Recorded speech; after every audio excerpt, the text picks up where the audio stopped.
All right, Cowboys Nation, let's go ahead and stand up. Yeah. 31 years. 31 years of hearing what we can't do. 31 years of watching somebody else hold that trophy. But this ain't the same Cowboys. This is war. We coming for 31 years, but the drought gotta die. Blue in the blood, put the star in the sky. No more excuses, no more waiting our turn. We came for the crown, let the whole league learn. That's the call when we step on the field. Ain't no giving up, ain't no yield. From Dallas to the world, let the anthem ring. 31 years, this year we get that ring. Jerry said let's move, now the roster look different. No more sitting back, every move gotta be vicious. Rashawn Gary on the edge, bring the pressure to the quarterback. Von Miller in the building, tell me who ready for that? 8-time Pro Bowler, veteran with the fire. Still got that hunger, still got that desire. Jalen Thompson patrolling the back end, PJ Locke beside him, better think twice again.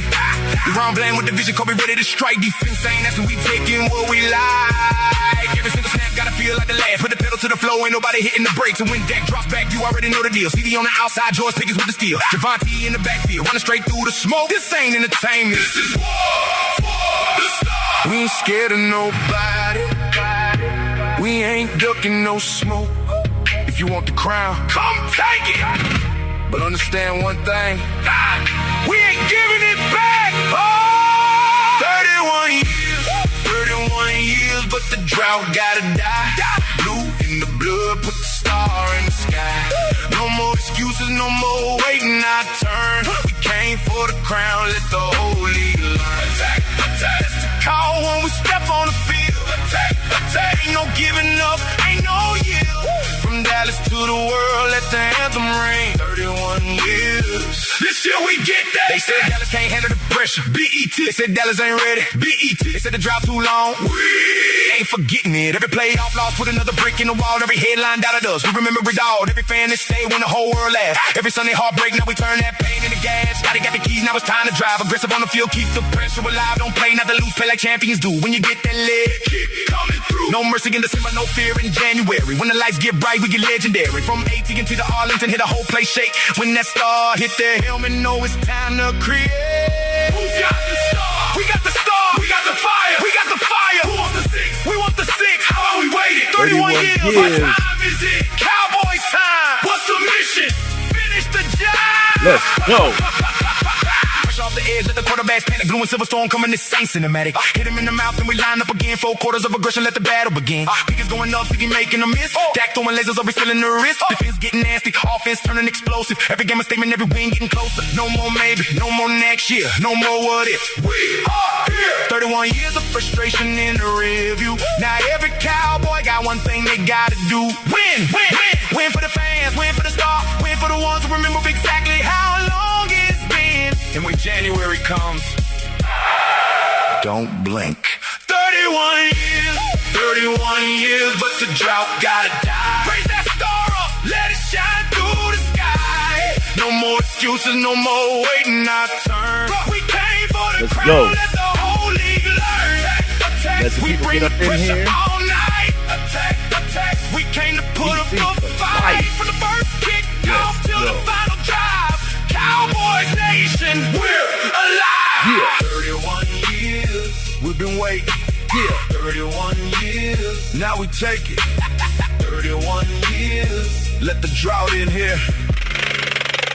Dallas, this ain't about the past. This ain't about the critics. No. This ain't about what they think we can do. That's what I'm talking about. It's about one thing, one goal, Getting one that ring, star, baby. one trophy. The 6-1, 2026. Yeah. Attack the lead in the drop. How about them Cowboys? Let's keep that ring.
Yo, yo, yo, yo, yo, yo, yo. What's going on, Cowboys Nation and Angry Cowboys fans around the world? Y'all know who it is. It's your man, the Angry Cowboys fan. And that's what I'm talking about, Montana. LFG, let's freaking go. Y'all thought I was about to drop the F-bomb, but you are here on the Angry Cowboys Fan Podcast live stream, the place to find my raw and uncut with the opportunity to give yours as well. But y'all know how we do it over here. Before we get into this, what I got for y'all today, I got to go to the chat, say what's up to the people in the chat.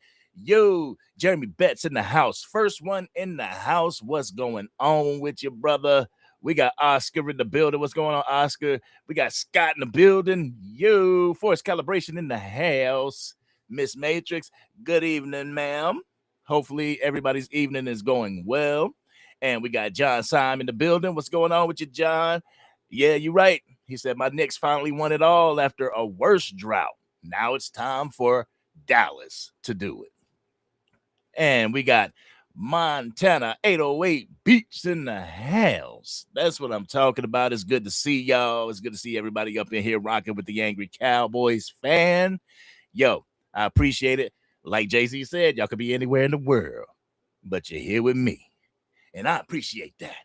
So I just want to ask y'all how y'all like the song. I had to go ahead and put together another song. You know, I didn't do the vocals. I did the lyrics. You know, it is AI. I will give it that. I did the lyrics. They did the vocals. But put it all together, we had to get something new for everybody to come into the, bless you. Sorry.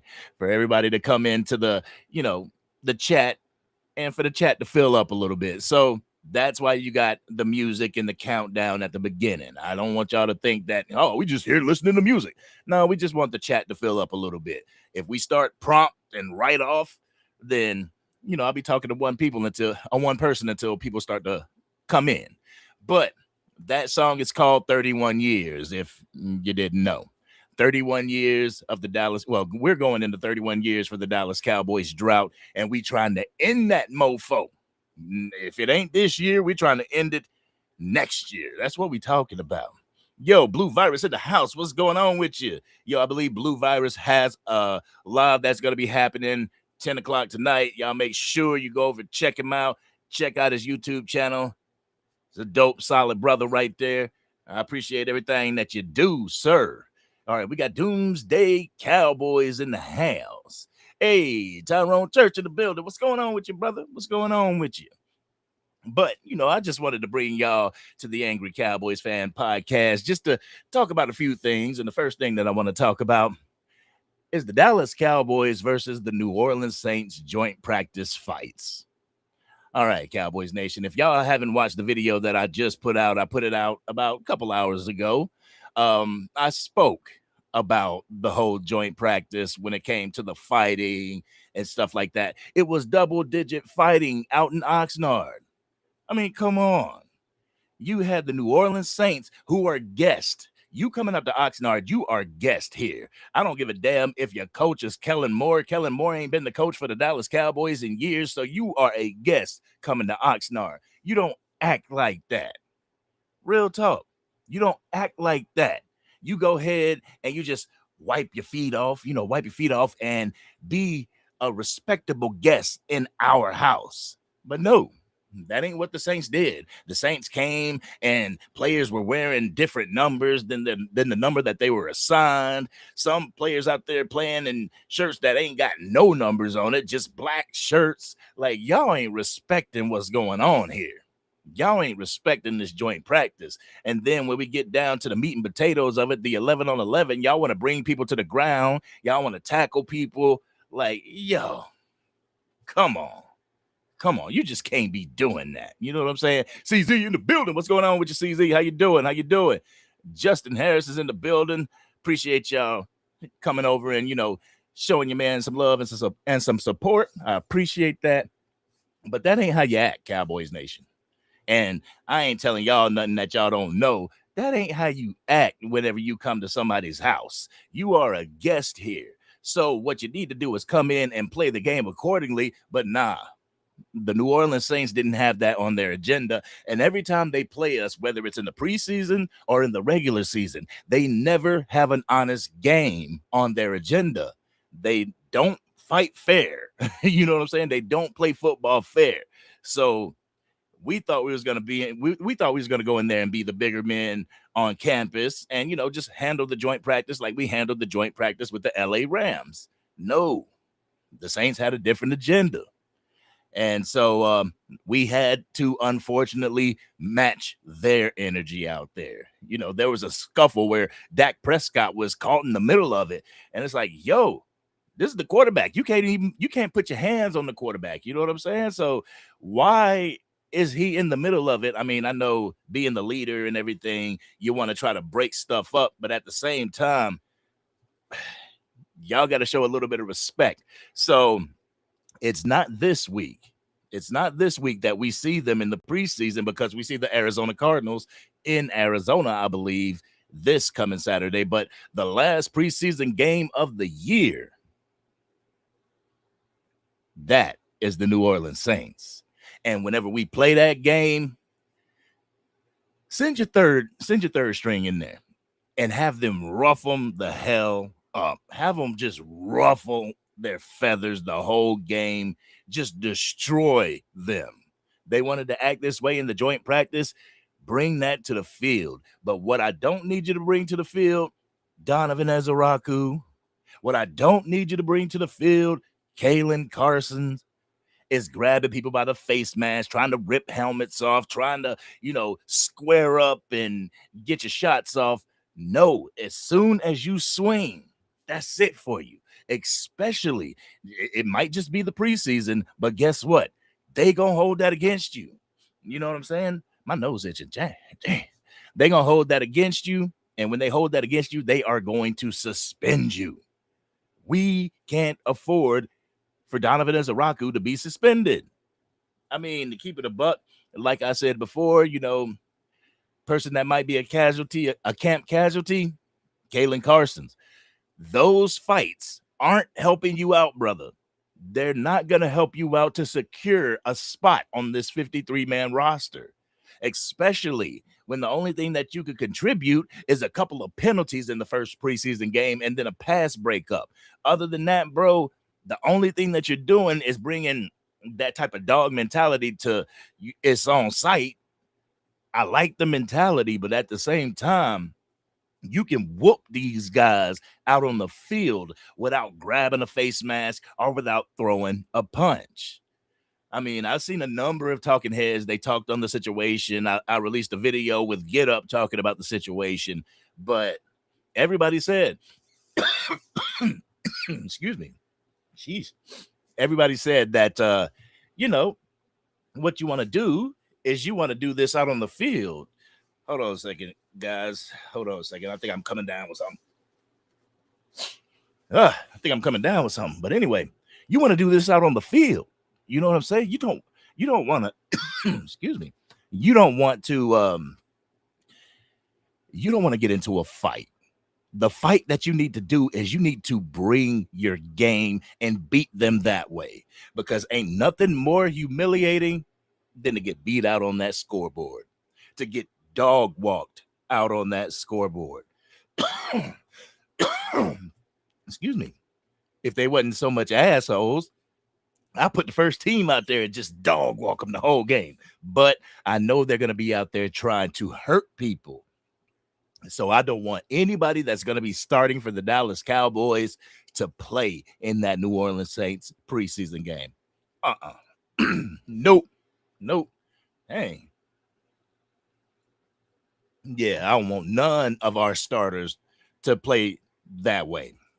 I mean, it was bad enough that we had the starters out there during the joint practice and they were acting like that. So rest assured, if we played them in that preseason game, you would see all kinds of hip drop tackles. You would see some gator roll tackles. You would see all that stuff just to try and slow down the Dallas Cowboys. And the bad part about it, Kellen Moore, do you have control of your players down there?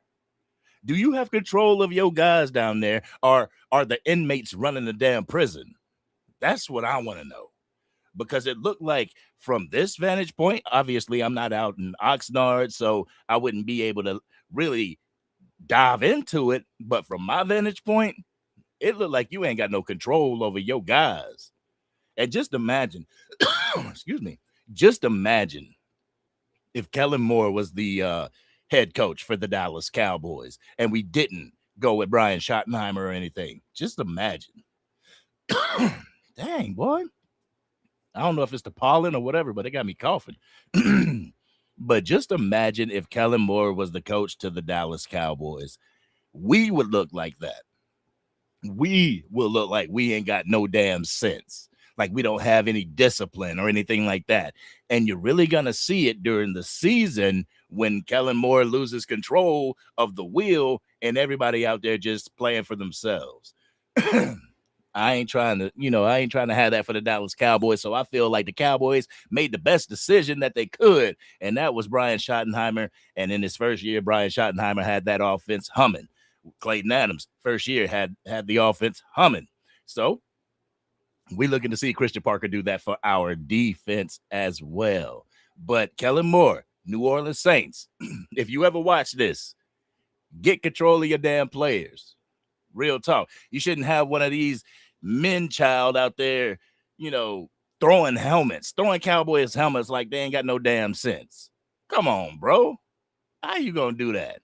I don't care if it was after a scrimmage or not. I don't care if it was after a scuffle or whatever. Don't sit there and be throwing people's helmets. Like, real talk. I would have caught you. I would have caught you after practice. You want to throw my helmet, give you a boot right to the neck. Real talk.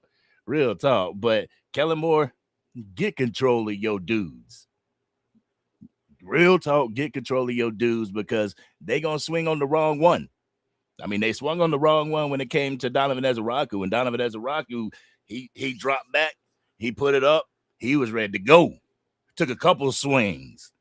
But that's not good for D-Easy as well, man. We need you. Kalen Carson's, I'm sorry to say, not so much. But D-Easy, we need you to be easy. Don't be starting these fights because if you can't control yourself out at training camp during a joint practice, how in the hell are you going to control yourself in a playoff type of situation? Because if you swinging on somebody in the playoffs, we win that game that you swinging on somebody, you sitting for the rest of the playoffs. Real talk. Dang. Man. Yeah, you sitting. Yeah, Montana. He was out there swinging them, boy. He was out there looking like, I don't know. Ain't nobody coming to mind right now, but he was looking like him. Looking like Roy Jones Jr. out there. Oh, Floyd Mayweather in the face. But anyway, I just didn't like it. So Donovan Ezeraku, chill out. And we faced the Saints on my birthday. Yeah, August 28th. So I think I am going to be live streaming the game just so I can hang with my Angry Cowboys fan family on my birthday. I'm spending some time with the wife and the family, but come in here and spend time with my extended family, my Cowboys family, and we're going to watch that game together. I know Hoodie Kush put me out on Front Street because I thought he was going to be streaming the game this coming Saturday, but he has to go to Montana, Minnesota, one of the M states. And I'm like, if you ain't going to be streaming, bro, then I don't want to get on here by myself, because it'll be hard for me to entertain everybody for 3 hours while the game going on. But I mean, I probably could do it. I ain't going to shortchange myself. You know what I'm saying? Who got a 25th birthday? Hey, it's me. I'm turning 25 on the 28th. Nah, I'm bullshitting. I'm turning 44 on the 28th. But I damn sure want to come over here and celebrate a little bit of it with y'all as well. But I can't wait. I can't wait for week 2 of the preseason. This coming Saturday, we are going to face the Arizona Cardinals, one of those trap games that we always seem to lose for one reason or another. And the good thing about it, we see the Arizona Cardinals during the regular season as well. So I know they're not going to go out in the preseason and they're not going to be giving us the entire playbook, but we can see the philosophy that they'll have. We can see if they're more of a bruiser team or a finesse team. We get to see what their running back looks like. Speaking of which, is Jeremiah Love injured? Let me see. Jeremiah Love injury. I just want to check that out real quick. No, it says Arizona Cardinal rookie running back Jeremiah Love has been diagnosed with a high ankle sprain suffered during his preseason debut. He has been ruled out for the remainder of the preseason. And those high ankle sprains, they usually take 6 to 8 weeks to come back from. And I think he'll be ready for the Dallas Cowboys when it comes to the regular season. So we played them, I believe we played them on the 1st, November 1st. So if he's going to be out 6 to 8 weeks, let's see. 1, 2, 3, 4, 5. Yeah, he'll be back for the game when it comes to us. So that defensive line of the Dallas Cowboys, that defensive front is going to have to show up and show out. You know, him coming back from the high ankle sprain, he might have a little bit of trepidation, a little bit of worry when it comes to planting on that ankle. But if I'm the Arizona Cardinals, I'm going to wrap his ankle up, something nice, and I'm going to give him a shot of Toradol or something to go ahead and take the pain away. We need this. They need this dub, but we ain't going to give them the dub. This will be, and I'll tell everybody that is going to be in the DFW area, those that may be going to the game against the Arizona Cardinals, I'll be in town.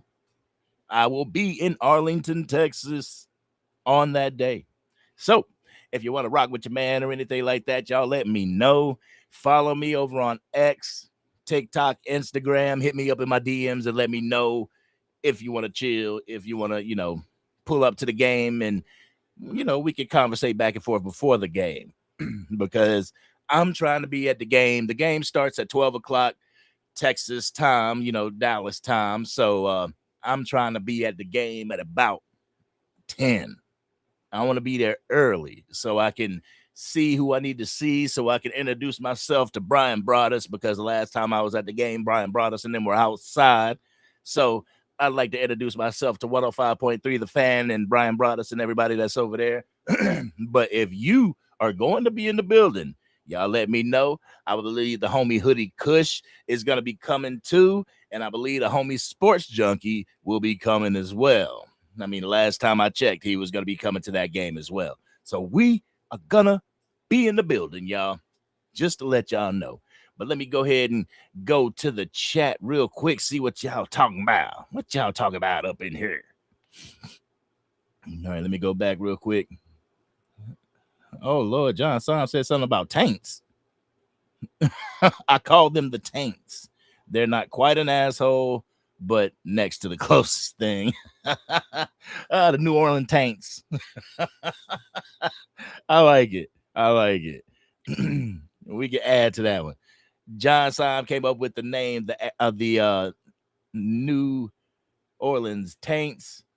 So that's what we're going to run with. All right, let's see. Montana Beats.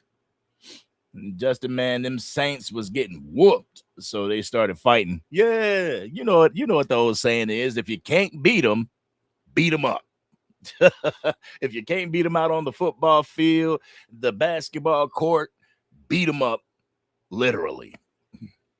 But at the same time, our Dallas Cowboys need to have we need to have the wherewithal. We need to have the discipline to not engage in that type of stuff. I mean, the only time we should be engaging in that is if they trying to sun one of our players, if our quarterback gets hit late, or something like that, we need to go ahead and step up, show them that you ain't messing with no pups. We dogs out here, But in that type of setting, in pretty much a scrimmage, come on now. We gonna show y'all the 28th. That's how I get down. All right, let's go. Let's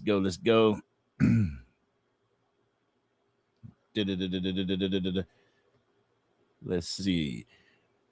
Is the Cowboys the bullies again, like in the 90s? Yo, I'm hoping so. I'm hoping that we have that bully mentality, because for years we have had a finesse team. And I want to get away from the finesse team. I want to go into these games and take people's lunch money. You know what I'm saying? I want to go in this game and shove players in lockers. I want to give wedgies. You know what I'm saying? So the Dallas Cowboys definitely have to be bullies this year. And those are the teams that are really winning the Super Bowls nowadays. The Seattle Seahawks, they were bullies. The Philadelphia Eagles, they were bullies. And I know I had this debate with a couple of Eagles fans. Shout out to Warren and shout out to Drew. Me and Hoodie Kush had a debate with them. If you haven't seen it, please go back and check it out. But Philadelphia Eagles fans always say, oh, man, the Dallas Cowboys, they want to be like the Philadelphia Eagles. Hey, no, we don't want to be like the Philadelphia Eagles. We want to be like the trend that is happening in the NFL. The NFL is a copycat league. So what are we trying to do? We are trying to copy what's going on and how people got to the Super Bowl. We see that a nice defensive interior, a dope all-pro defensive interior is what you need. So we got Quinnen Williams to pair up with Kenny Clark. During the offseason, got Otito Ogbonya to go ahead and pair up with those three. Those are going to be your three guys in the middle of that 3-4 defense. And on the edges, depending on the down and distance, you're going to have Von Miller on one of those edges. And I know Von Miller's 37 years old, but like I said, I was playing tight end and I was pretty fast at the age of 34. So 37, you staying in condition. You staying up on your regimen, up on your food. You ain't coming out there looking fat. Yo, he has something to give us. I believe he has something to give us. It ain't going to be, let me get this straight. People are thinking that Von Miller's going to start. Von Miller's not going to start for the Cowboys. You'll see him in a series, but it ain't like he's going to be out there on first down. First down is usually the running down for a lot of teams in the NFL. The only time that you're going to see him in the game is a possible like 3rd and 8, 3rd and 9, 3rd and long. You'll see him in the game rushing after the quarterback. So he's not going to get all the significant playing time, and he understands this, and this is why I like the move. He understands and plays his position. He knows he's going to be coming in here to be a teacher. He knows that he's going to be coming in here trying to teach the new generation his skills. He knows these things. So he's going to come in here. He's going to help Christian Parker and the defensive staff to be able to be a leader to these guys, especially in the pass rush room, in the edge room, in the outside linebacker room. He is going to be a wealth of knowledge for those guys. But I hope we bully. This year. All right. Tired ass Cowboys fan, what's going on with you? Said, can't wait for him to meet Quinnen Williams formally. Listen. Quinnen Williams is that dog, man. Quinnen Williams is that dog, and I'm so glad that we have him. And there's some fans out there that be like, whoa, what was going on with him with the New York Jets? Come on now. You expect Quinnen Williams to go and take the New York Jets to a Super Bowl all on his back? Like, come on. People, they're ridiculous sometimes in their takes. It's just crazy to me. But let's see.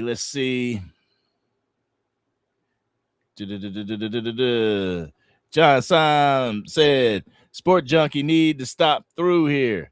Yo, I told him the same thing. I'm like, brother, I'm going live again. Come through. But we don't know what's going on in his personal life. We don't know if he's super busy. He has more than one YouTube channel, so he really has to delegate himself and spread himself kind of thin. So I understand. But preseason is here.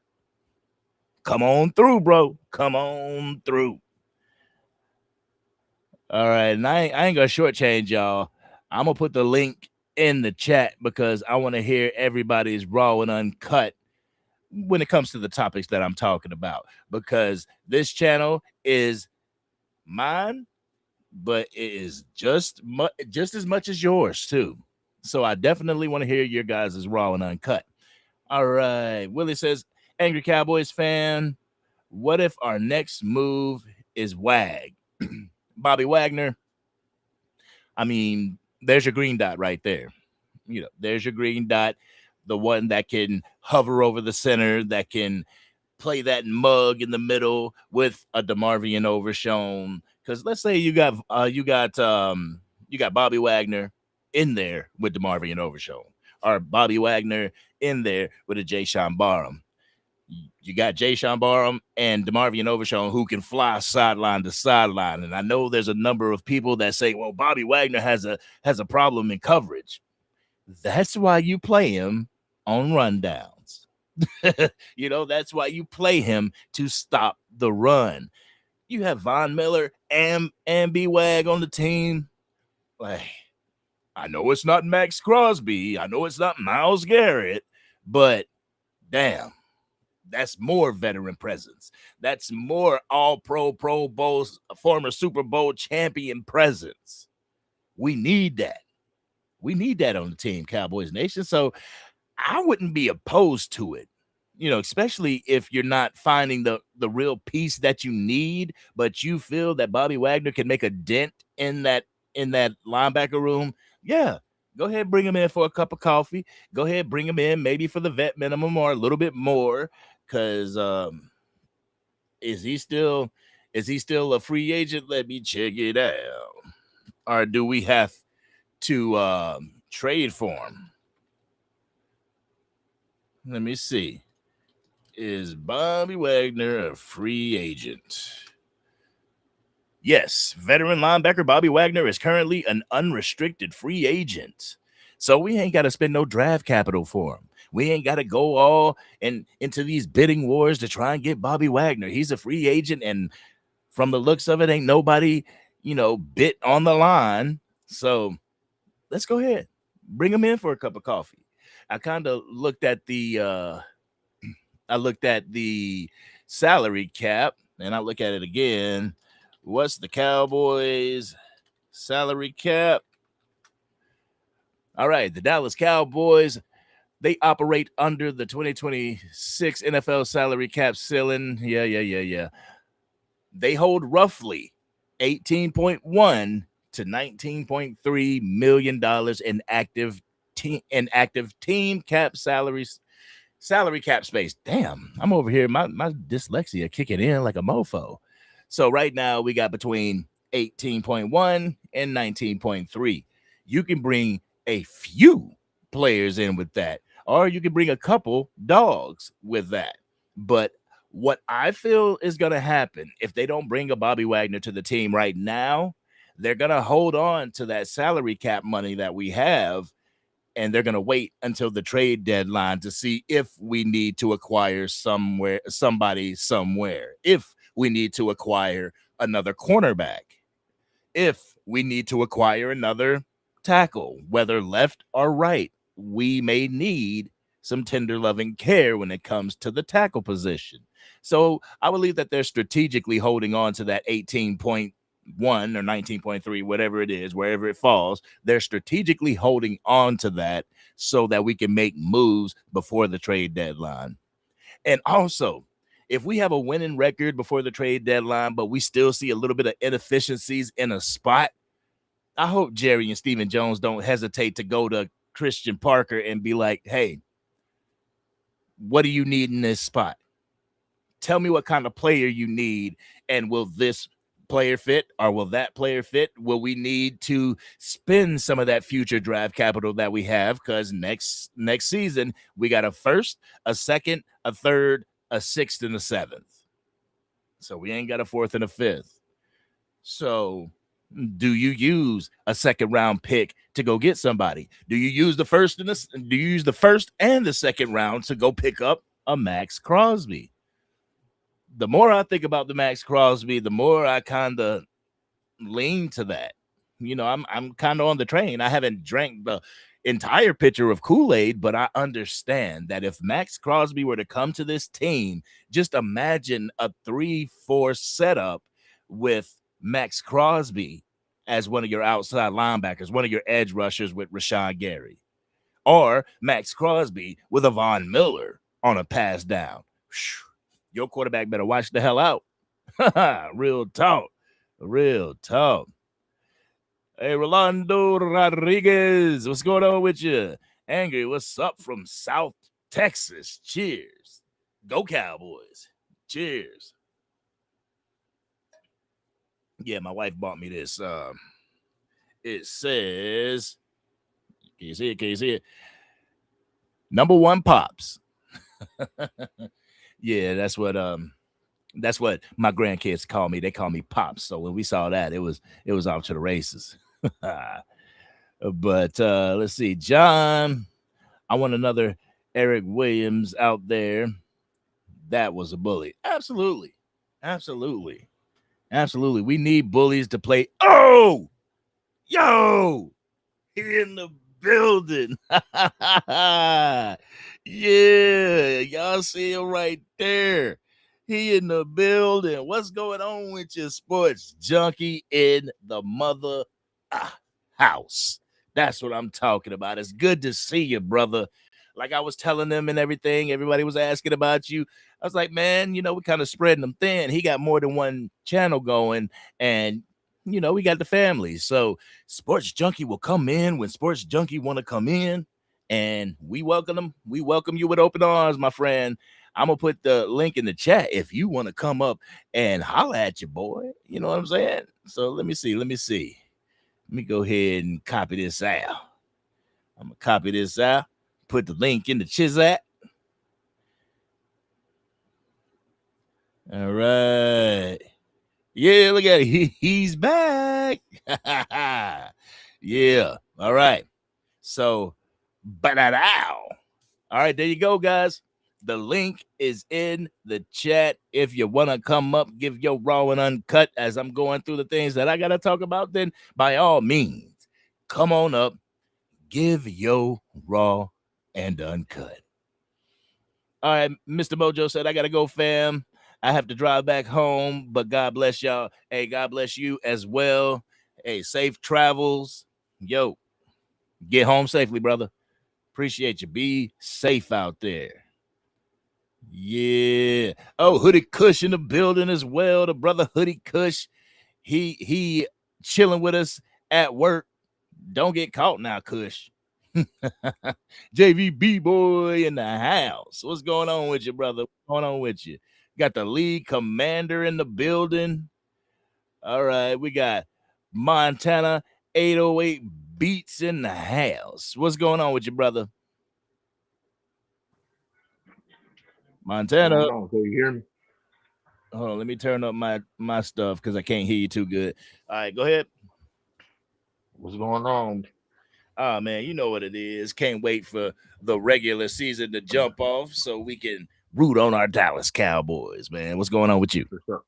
For sure. Not much, man. Just trying to stay cool for real. And now this dang rain, man. Oh, man, it's raining where you at? Bruh, every day for like the past 2 weeks, man. We've been having horrible weather, dude. Wow, damn. Oh, what's going on with your league commander? Man, yeah, up here, it was crazy yesterday, man. It was raining ash. I was like, why is it raining ash? What's going on? I mean, ash was falling from the sky.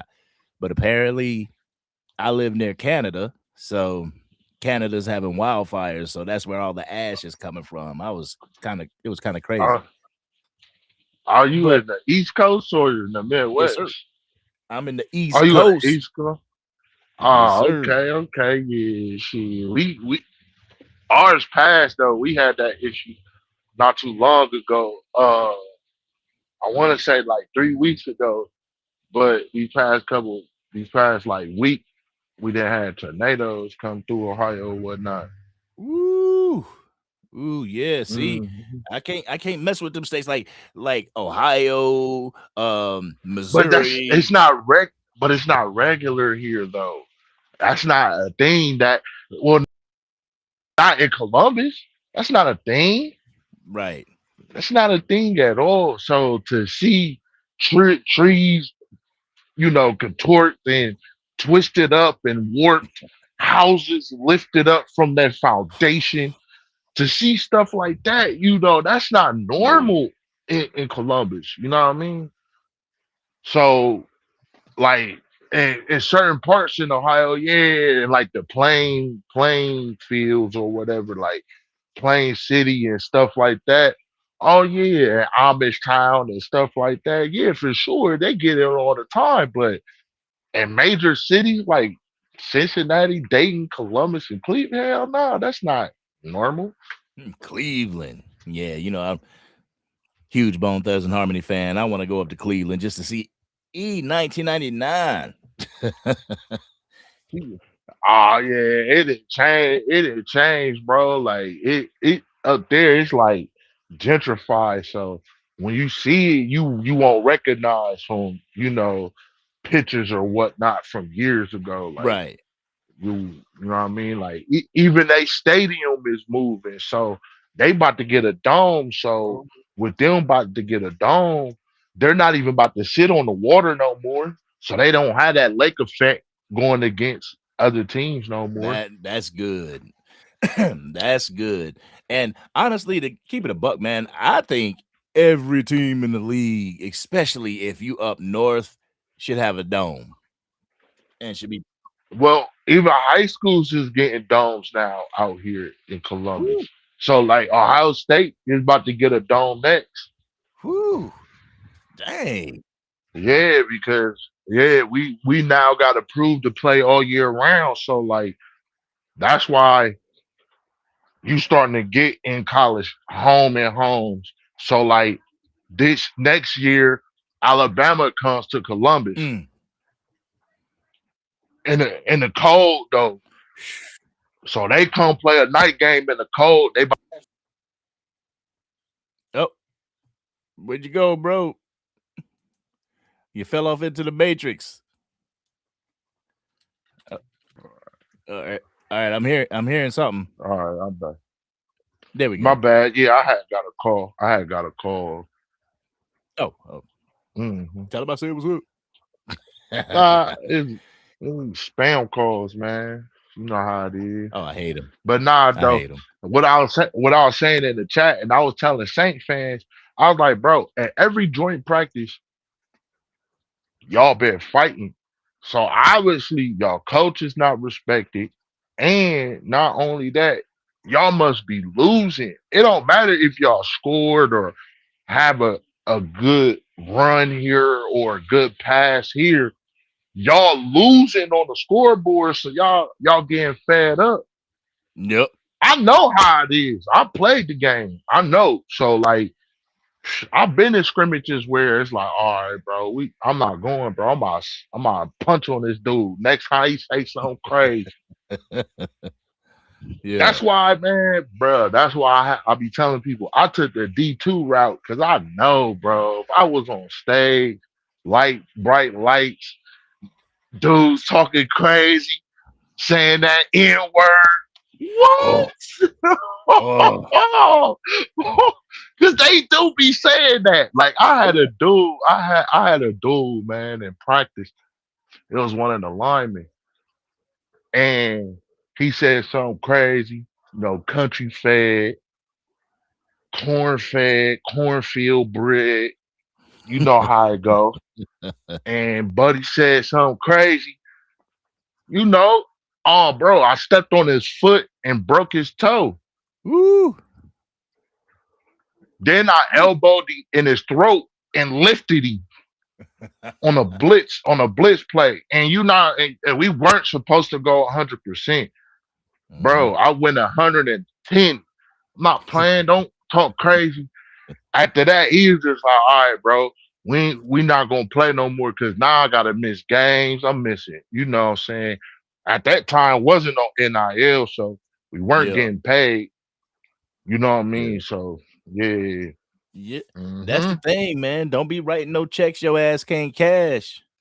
You know, Oh man. after saying that crazy stuff, once you get that shoulder pad lowered on you, now you want to be humble. Nah, bro. Oh, oh, nah, it was bad because I remember my quarterback. I tell people this story all the time, and I got dunked on my head because I hit the quarterback. But in Oh, practice, you can't hit the quarterback. It don't matter what level you at. And yeah. when they got those red jerseys on, ain't no touching. But I wasn't thinking nothing of it. Shoot, bro, I was little, I was small, agile. Imagine a dude 6'4", 6'5", 188, 190. Come on, man. Feel me? Yeah. I'm trying to go crazy. You feel me? So when I went back there, I hit him. Like I ain't take him down, but I hit him. Man, after that lineman put me on my head, I said, "Yo, I'm about to gain weight. It's over. I'm about to be playing linebacker. I ain't playing no more safety. I'm coming to the trenches now." Yeah. So then when I got to the trenches down in that front seven, bro, it got bad, bro. It just got bad. I started reading the screens, start taking pics to the crib, all types of stuff. Like, bro, I'm not playing. Cause I ain't really do Oh, you got another phone call. I should have. Them spam calls be getting them.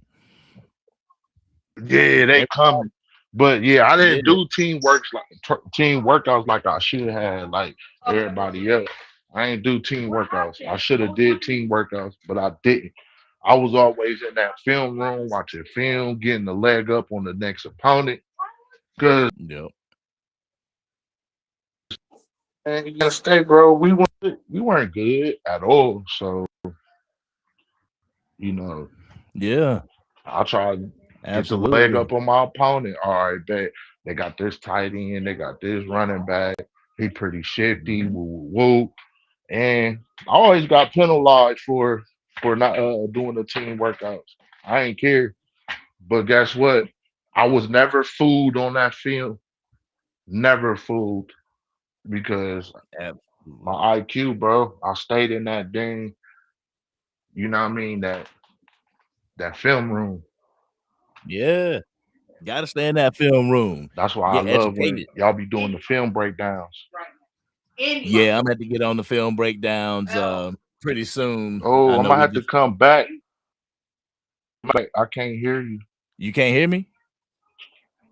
No, sir. I might have to come back. Uh, I can read your lips though. all right, come on back then. Yeah. Yep. Yeah. Yeah, come on back through. Guys, like I said, the link is in the chat if you want to come up, holla at your man. I got you. Just hit that link and I'll bring you on up.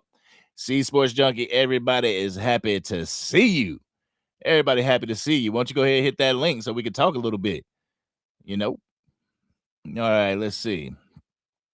Willie said, Angry Cowboys fan, it's been hot as hell here in Houston, Texas. Woo! It's been in the hundreds. No rain for a few months here. Oh my goodness. Dang, boy, it's 100 down there. Guess what it is up here? It is 63 degrees up here. 63. It's hoodie weather more during the year than it is, short weather. But I like hoodie weather. I'm gonna keep it a buck. I like wearing my hoodie. And somebody asked me about merch, about the Angry Cowboys fan merch.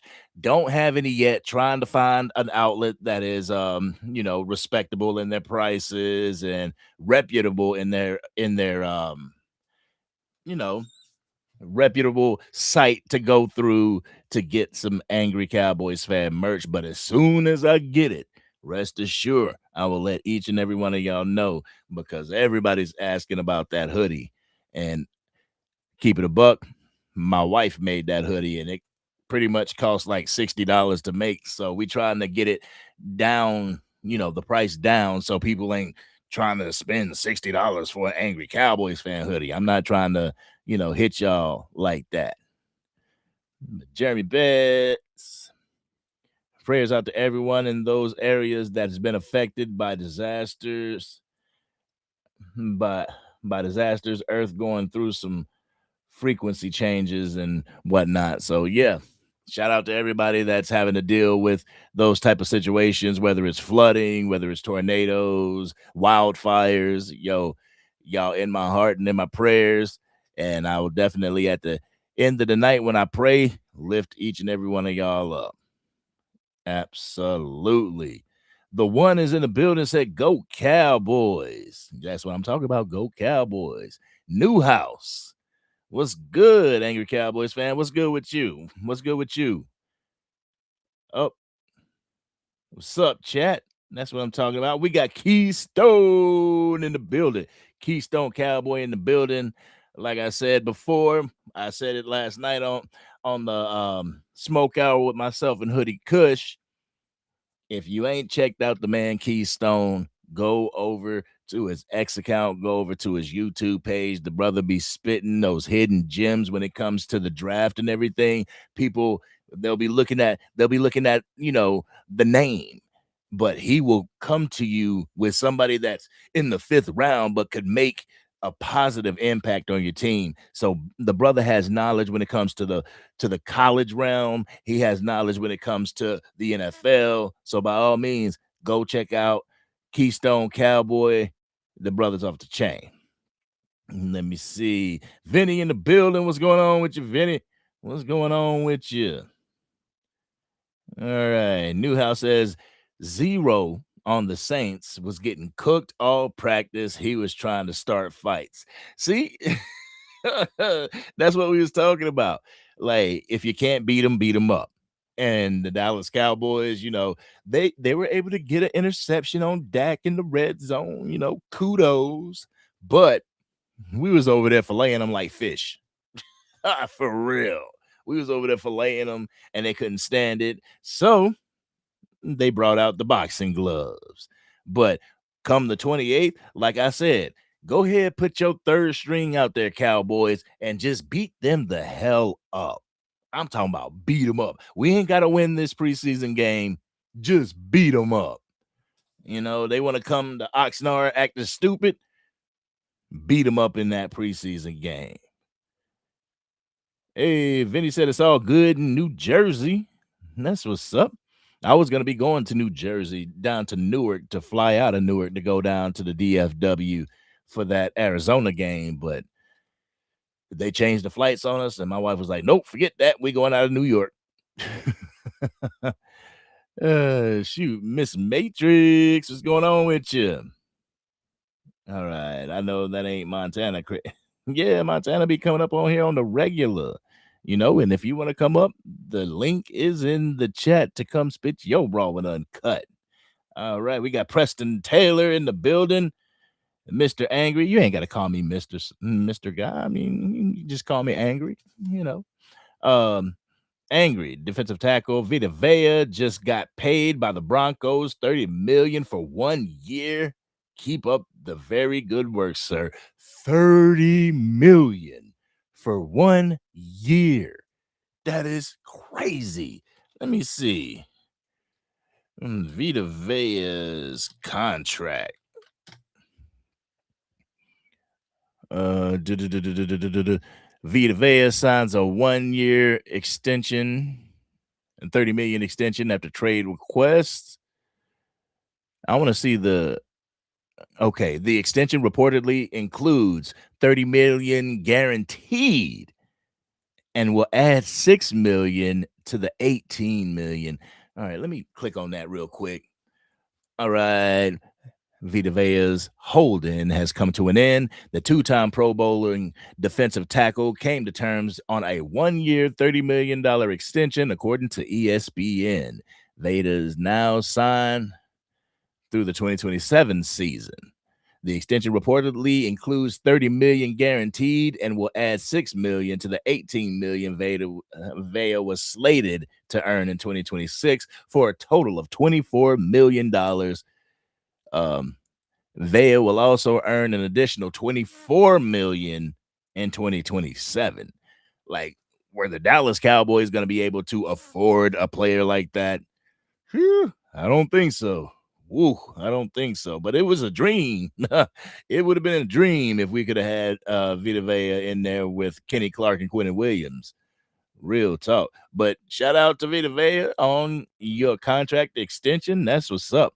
Yo, Coyote, what's going on with you? Says howdy. Howdy. All right. We got a $2 super chat from Randy. All right. Randy is asking me, are you a wrestling fan? I was a wrestling fan. I was a wrestling fan when it was Monday Night Raw, when it was the Monday Night Raw and the Monday Night Nitro Wars, the WWF versus the WCW, when the Attitude Era, you couldn't tell me nothing about wrestling. Whew. I was such a fan myself, as well as my brother. Rest in peace, Rick. We took it to the max, man. Watching wrestling, we also got into wrestling training. So we would go every Wednesday and do our wrestling training, and then Thursday watch SmackDown, and what was the Saturday night stuff, and then the Sunday night heat, especially Sunday night heat when it was attached to a pay-per-view. Man, we was in it. My favorite wrestler was The Rock, but my second close favorite was Triple H, and my brother's favorite was Stone Cold Steve Austin.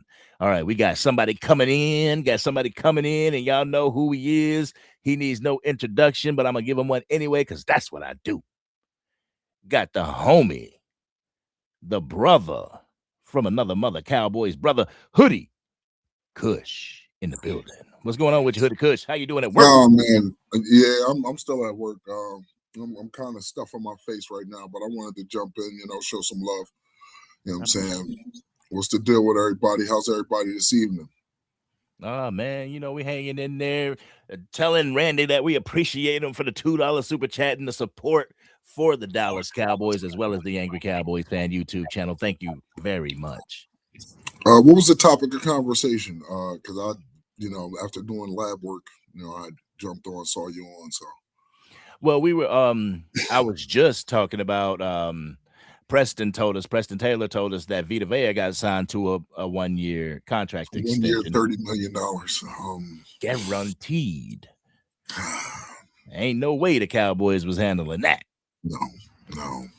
And it was a dream. It was a dream. Oh, yeah. New house. What's the deal, bro? Yeah, it was a dream. As much as I wanted to, add that to this defensive line, just to bolster the run stopping capabilities. Can't have everything. Right? Hold on. Hold that thought. This man also needs no introduction, but we about to go ahead and give y'all a preview of what's to come during the regular season. We got the homie, the man, the myth, the legend, Sports Junkie in the building. What's going on, Sports Junkie? How you doing, brother? What's up, man? I seen both of y'all up here. I was like, man, I was laying down. Like, let me go ahead and jump on, man. The gray face demon. Look at him. Oh man, he cut it down. The gray face demon. Yeah. What's up, man? Man, it's good to see you, brother. It's good to see you. Hey, I'm just gonna let you know, everything's paid for that Arizona Cardinals game. We done got the flights, we done got the hotel, we done got the Airbnb, the rental car. It's on. Yeah, man. I've been kind of staying in the loop, but y'all gonna have to catch me up on a few things if y'all don't mind. Can we talk about a few things while I'm up here? Absolutely. That's what I'm here for. All right. You know what I mean? Because they call Dallas Cowboy fans delusional, so I want to make sure I'm not delusional, right? Hey, I've been keeping up on the defense, the things that's been going on the defense side of the ball. Am I delusional to say they on paper, top 10, 15, maybe better, just bet on paper. Now, we saying defensively or offensively? Defensively. I would never worried about the offense, really. Offense going to be the offense. I think on paper, the defense, it's about top 16. Yeah. I say it's top 16. All right. I ain't delusional then. I see it a little different. Me personally, I just see it a little different. It's trending. It's definitely trending into the middle of the pack, 15, 16. But right now, I would say if we started the season today, 18 to 24. That's what I've been saying this entire time. That's where I'm going to keep it at. I see the progression. It's just, for me personally, I'm going to stick with the 18 to 24 because that's more palatable. I mean, for me, you know what I'm saying? So that way, if we do end up at the end of the season between 10 and 16, I'm just as surprised as everybody else. You know what I'm saying? So my expectations or my thoughts on it are just a little different. I don't want to be delusional, if you will. Yeah. So I'm just thinking from my point of view, my perspective. Let me just say this real quick. Thank you, Randy, again for the $2 super chat. Said that slam on running back was Scott Steiner's son. Yeah, it was Scott Steiner's son. I believe that was on Jalen Thompson, if I'm not mistaken. That was on Jalen Thompson. Yeah, that belly to back suplex, that was uncalled for. But I appreciate you for the $2 super chat. Thank you so much for rocking with us. Yes, sir. So you said you need to be filled in. I mean, personally, yeah, catch me up, man. Personally, like I said, like Hoodie said, if we get to 18, that's a huge jump, bro. Like from 30, I say we were 31, all the way to 18, that's a huge jump. And that's a playoff caliber jump. Especially with this offense and the way it was moving last season. Yeah. We've seen defenses at 25 win Super Bowls. We've seen that. You know what I'm saying? So it's more or less getting hot at the right time. It's more or less this defense being gap and assignment sound. And from what I'm seeing, like I said, it's trending. It's definitely trending up. You know what I'm saying? So it just we'll just have to wait and see. Give us about week 5. Then I'll give you a definitive answer. But as of right now, I'm just going to say 18 to 24. Oh, all right. I got you. Yeah, am I seeing Niecy in the building? I ain't seen Niecy in a minute. Hey, Miss Niecy, how you doing? What's going on, Miss Niecy?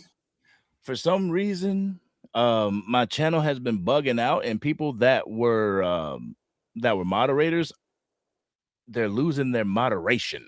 So I'm gonna have to go back in and make you a moderator. But the thing was, when I tried to put you in, Niecy, it wasn't allowing me to. So if you could stop by the Angry Cowboys Fan YouTube channel so I can make you a moderator. Thank you. V1 PZ5TC. What's the deal with you, bro? Hey, so what y'all think about since it's my first time, you guys probably not caught up on a lot of things already. I know the Von Miller came over. I've seen some stuff on that. I also seen some mess about Von Miller and CeeDee Lamb and all that. I've seen a lot of people still talking about the Max Crosby. I've been seeing the practice footage. I sent you guys some practice footage that you guys see with Caleb out there, Pickens doing Pickens things. CD, the offense looked great, bro. You know what I'm saying? The offense looked good, so that's why I was a majority talking about the defense side. But like I said, I got a lot of catching up to do. I've been following, but I haven't been in tune as always. Y'all know I disappear in the offseason. I do this every year. I disappear. You know what I mean? I only like and get into the Jerry and all that stuff. But it seemed like Jerry making some moves. I don't know if this is considered all in, but I call it different than what he usually. There we go. I think that's the perfect way to put it. Yeah, different. It's different than what we're used to. You know what I'm saying? It's a lot more than what we're used to. I mean, all in is I guess Max Crosby. All in is your, I guess, Jaden, what's his name? Phillips out of Miami. Yeah. I guess that would be an all-in move. Me personally, I've been on this train since the offseason started. Let's see what we got. I'm team. Let's see what we got. Bringing on Von Miller, in my perspective, is a step in the right direction. You know what I'm saying? You're at least loading the clip on your depth. You know what I'm saying? Because if anybody's thinking Von Miller is going to be your starter, you're tripping. Relax. You know what I'm saying? He's more depth, which is fine. I want a veteran. I want veteran presence in the room, especially for the younger guys that we have. Well, he had more sacks than the whole damn Dallas defense last year. You know what I mean? I mean individually. You know what I'm saying? So I don't expect him to come in here and be the Von Miller of old, but I think he'll make some of these players, you know what I'm saying, go all out and be a leader like you just said. You know what I'm saying? So that's what I'm looking for. I don't think he's gonna come, but I wouldn't be surprised if he get like another 8-9 sacks though. I wouldn't be surprised. I wouldn't be mad. You know what I mean? I don't even give a damn. He don't get a sack all year long, and then he get one playoff saving sack or something. You know what I mean? That was worth it right there to me. Absolutely. Yeah, that's something we haven't had consistently. You know what I'm saying? Yeah. Everybody talks about how, the naysayers talk about how Dak is a regular season quarterback, but fail to mention that this defense over the past, when certain people were here, we had a regular season defense. That's what people are failing to miss, because all the good shit that they did in the regular season, it didn't show up in the playoffs. Yeah. You know what I'm saying? So if you're going to have that energy for one person, have that energy for the entire unit. People can't do that. People can't do that. Dang. My bad. Everything been looking good, bro. You know what I mean? But I've been tuned in, man. Yo, we're gonna bring somebody else to the panel real quick. All right. And see how my internet allows me to do this. But yo, Montana. What's up, Montana? Yes, sir. All right, I'm back. My fault. All right, there we go. Now you on with the brother Hoodie Kush and the brother Sports Junkie. I can't hear either one. I don't know why I can't hear them. You can't hear nobody? Just you. What's the deal with you, Montana? Yo. Y'all can't hear me? Am I too loud? I can hear you. I can hear you. Okay. Yeah, I can hear all y'all, but Montana said he can only hear me. Oh, I don't know. Everything looking good. Everything looking good over here on my end, man. Yeah. Everything looking good, bro. I don't know what's going on with your situation, Montana. Hey man. All right, so on paper right now in the NFC East, how we looking, man? On paper in the NFC East, my honest opinion, I believe we taking over the NFC East is coming back to the Cowboys this year. I explain that. Why I think the Cowboys is gonna be there, but I still got like either Washington or the Giants like close second, first. One of the two are gonna be fighting. Yeah. Is that my background, bro? Is that my background? What you talking about? I can hear like the background. I can hear it. Somebody got a lot of something in their background. Oh, you can hear that? I can't. I tried turning myself down. This man over here clanging forks and shit together. My bad, man. Oh yeah, bro. Bro, smashing. He's smashing on the. I gotta eat, bro. Hey, so Angry, you put good. Why you put them? Go ahead, bust open them crab legs. I see you. Oh no, Angry, why you put him over Philadelphia? Like, why you say that? Explain it. He busted down this steak and crab legs. Why do I put them over Philadelphia? Is because I believe Philadelphia has a lot of issues going on right now. This is going to be really the first true year where Jalen Hurts is going to have to play quarterback with wide receiver by committee. I don't think so. I don't think so. Angry. I Wh- think the reason why they gonna take a step back is because of the outside noise. See what I'm saying? You got the media posted interceptions with Jalen Hurts. You got them sending people to ask, AJ Brown what was really going on, and he on the sidelines of the Patriots, like, yeah, I ain't really rock with dude. I think there's something You to see what that. I'm saying? It's like too much outside noise. You know what that does to teams, man. We seen it with the Cowboys. I think there's something to that. I think there's something to that. Because if you look at the Cowboys over the past, say, decade, whenever we had a lot of outside noise, whenever we had a lot of turmoil inside our building, it didn't go well. It didn't go well for the Cowboys. Now, of course, the Eagles are a different entity.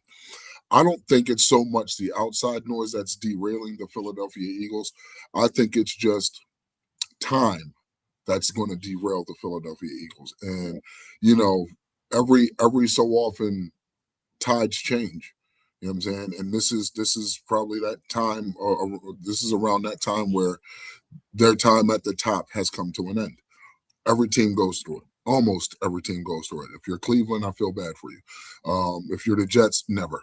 But I think that's just the way of football. You know what I'm saying? Like, if anybody remembers, what's going on, Rhonda Lovely Sparks? How are you? Shirley, how are you? If you remember, Kansas City ain't done shit in years until Patrick Mahomes. Yep. You know what I'm saying? And then they had their run. You know what I'm saying?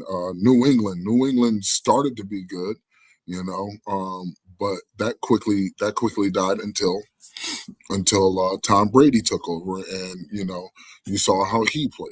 You know what I'm saying? So we've seen this story 1,000,001 times over our course of time watching football. If I say there's any reason why the Eagles are going to take a step back, that would be the reason why. Not so much the turmoil, but more it's time. It's time. Yeah, I got you. Yeah, I believe with the Philadelphia Eagles, like I said, the wide receiver by committee, the fact that dang, boy, I'm drawing a blank. See, I don't even think about them that much. But exactly. Exactly. Shoot, somebody remind me, what's their running? Saquon Barkley. Thank you. Okay, there you go. Who forgets about Saquon?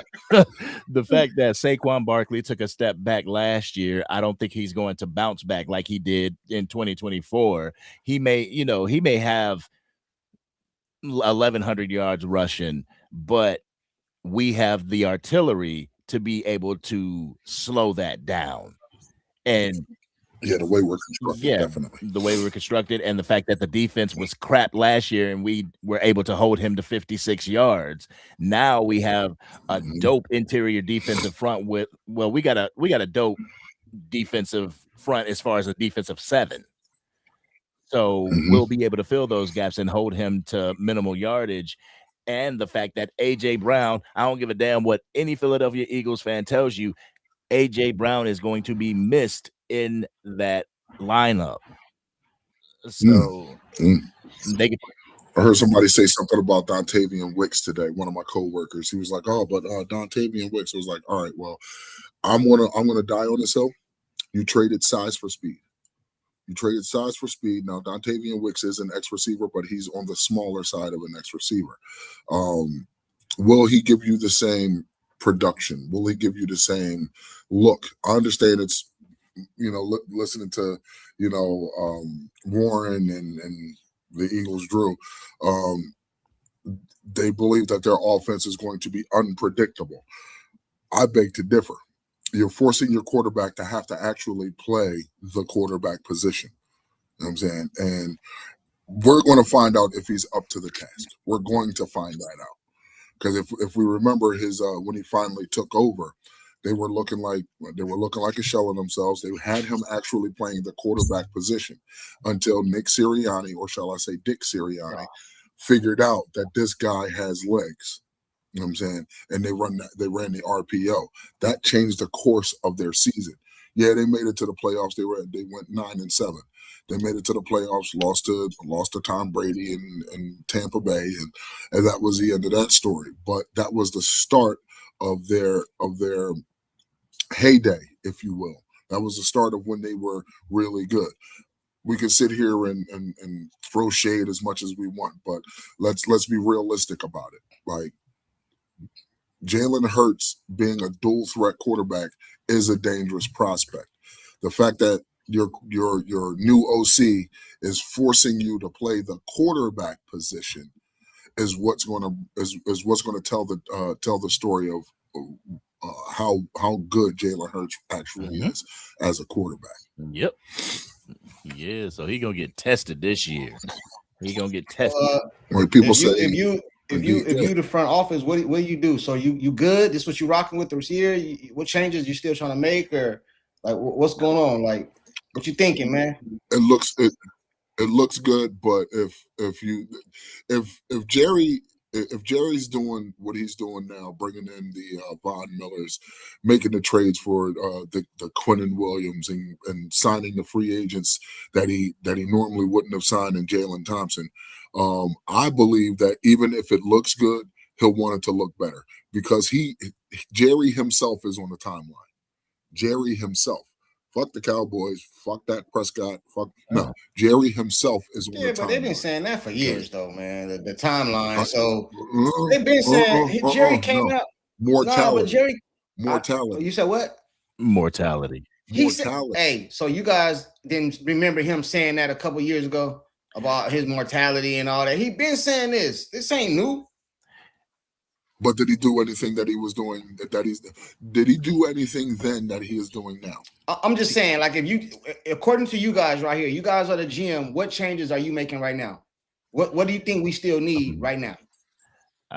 I'll say like this. First off, I don't think it was the mortality issue with Jerry Jones. What I think it was is the fact that he saw that his addition to the 2025 team was what held the team back. So now he's falling back and trying to he's trying to grab back into that 90s Jerry Jones. And what the 90s Jerry Jones did, he gave complete autonomy to his coaching staff.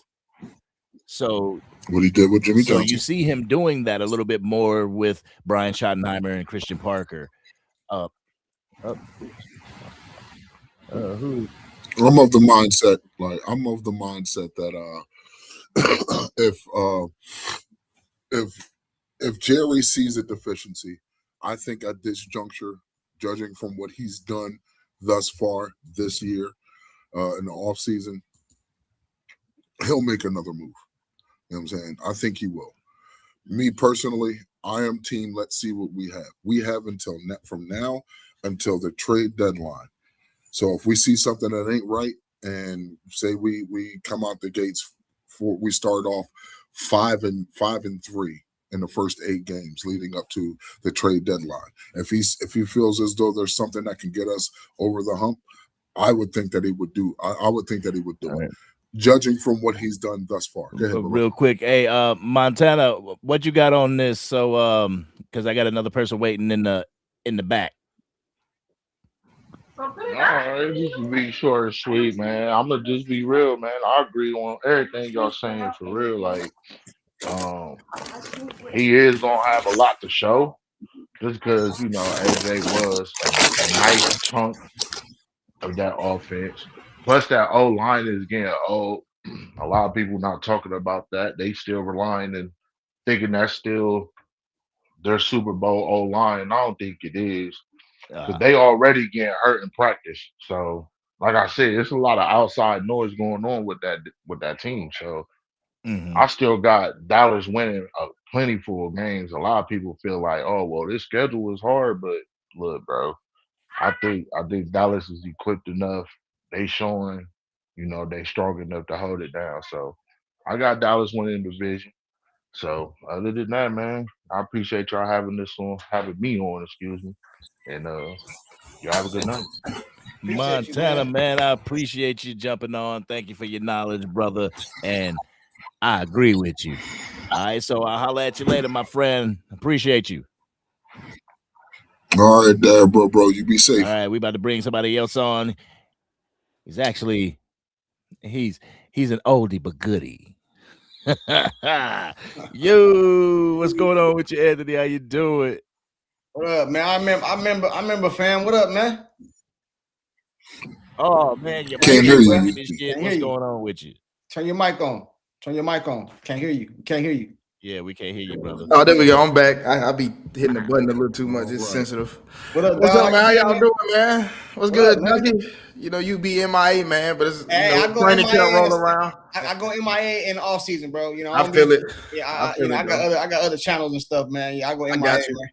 I come I back got when it get close, man, and it's close. It's about time, man. Oh, yes, About sir. time. Yes, sir. Yes, About sir. time. Hey, I feel like we say this every year, but I think it's Here we go. Here we it's go. some legitimacy behind it. Hey, Angry, It's here we go. looking different. It's some legitimacy behind it this year. It's looking different. Hey, fam. You know what though? I agree with you 100%. But this is why we get made fun of, bro. They're the Cowboy fans. The little every year is you know what I'm saying? Hey, we said this last year. It looked different. Yeah, like Oh, it looked different last year. Oh, yeah. you know, just some pure grade A slop fest. That's pretty much what it was. And then, you know, like all the moves that, like, you know how I know you like not the biggest fan of Jerry Jones junkie, but like I will give credit where credit is due. He's like, one, he been keeping his mouth shut, and two, he's been, you know, he been writing the checks and he been cashing them. Like he been making the moves, even starting back, you know, with the Micah situation and the George Pickens situation, then bringing in Quentin Williams, getting him paid, and then of course, like everybody want to know, like, you know, the noise with the GP, but that's gonna eventually take care of itself. No. Hold on. Don't just skip over that though, fam. Because I like doing something different is doing something different, not doing tweaking a few things. Now we still gonna have this ongoing talk about Pickens. Every time he scored, touchdown, do something crazy, it's gonna come up. So why not just? You said Jerry doing different. I'm not going against what you're saying, bro. I'm just saying I hear you. Why not just go ahead and get that out the way so we can kill that noise? You can't now. Well, at this point, you can't. You can't now. He has to play on that. Yeah, you gotta play under the tag. Yeah, you can't rip that up. Ain't no ripping that up. Why do we even go through that though? Why you just didn't take care of it though? Because I feel he didn't take care of it because we have only seen 1 year. And we need to see consistency. There was questions in that 1 year. There was a couple of games where people questioned if he had completely checked out of the game, and it was during CeeDee Lamb's injury. So, and the reputation of George Pickens from Pittsburgh hasn't really brushed off of everybody. He was dope this year. Let's see it again. Well, dope last year. Let's see it again this year. And I believe that he'll get the bag. People talk about, oh, he's going to have to get paid over $40 million. No, he's not. 36 to 37 will suffice.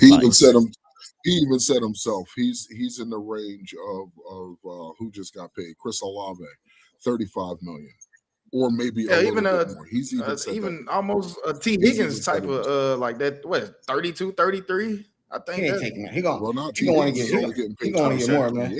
Oh yeah, I know, for sure. But that's something that I can't. Oh yeah, most definitely. So I don't really want to speak on his money. You know what I'm saying? Like he's going to get what he gets, whether it's from the Cowboys or someone else. You know what I'm saying? But if his market value demands 40, well, somebody's going to end up paying him 40. If his market value demands 35, 36, somebody's going to pay him 35, 36. There's nothing we can do about it. And in fact, Jerry has the right to just go ahead and tag him again. I got a question then. I'm glad you guys said that, right? This team right now, what's the window? Like, is this a 1-2? I'm talking about the currently constructed. You got Dak, you know, he coming up. You got Pickens on the tag. You got, like, what's this window right here of this team right here? Is it 1 year? Is this an all-year year? Is it 2 to 3 years? What's the current window of this team right here? I honestly think it's 2 years. In my opinion, I think it's 2 years. So this year and next year? Yeah.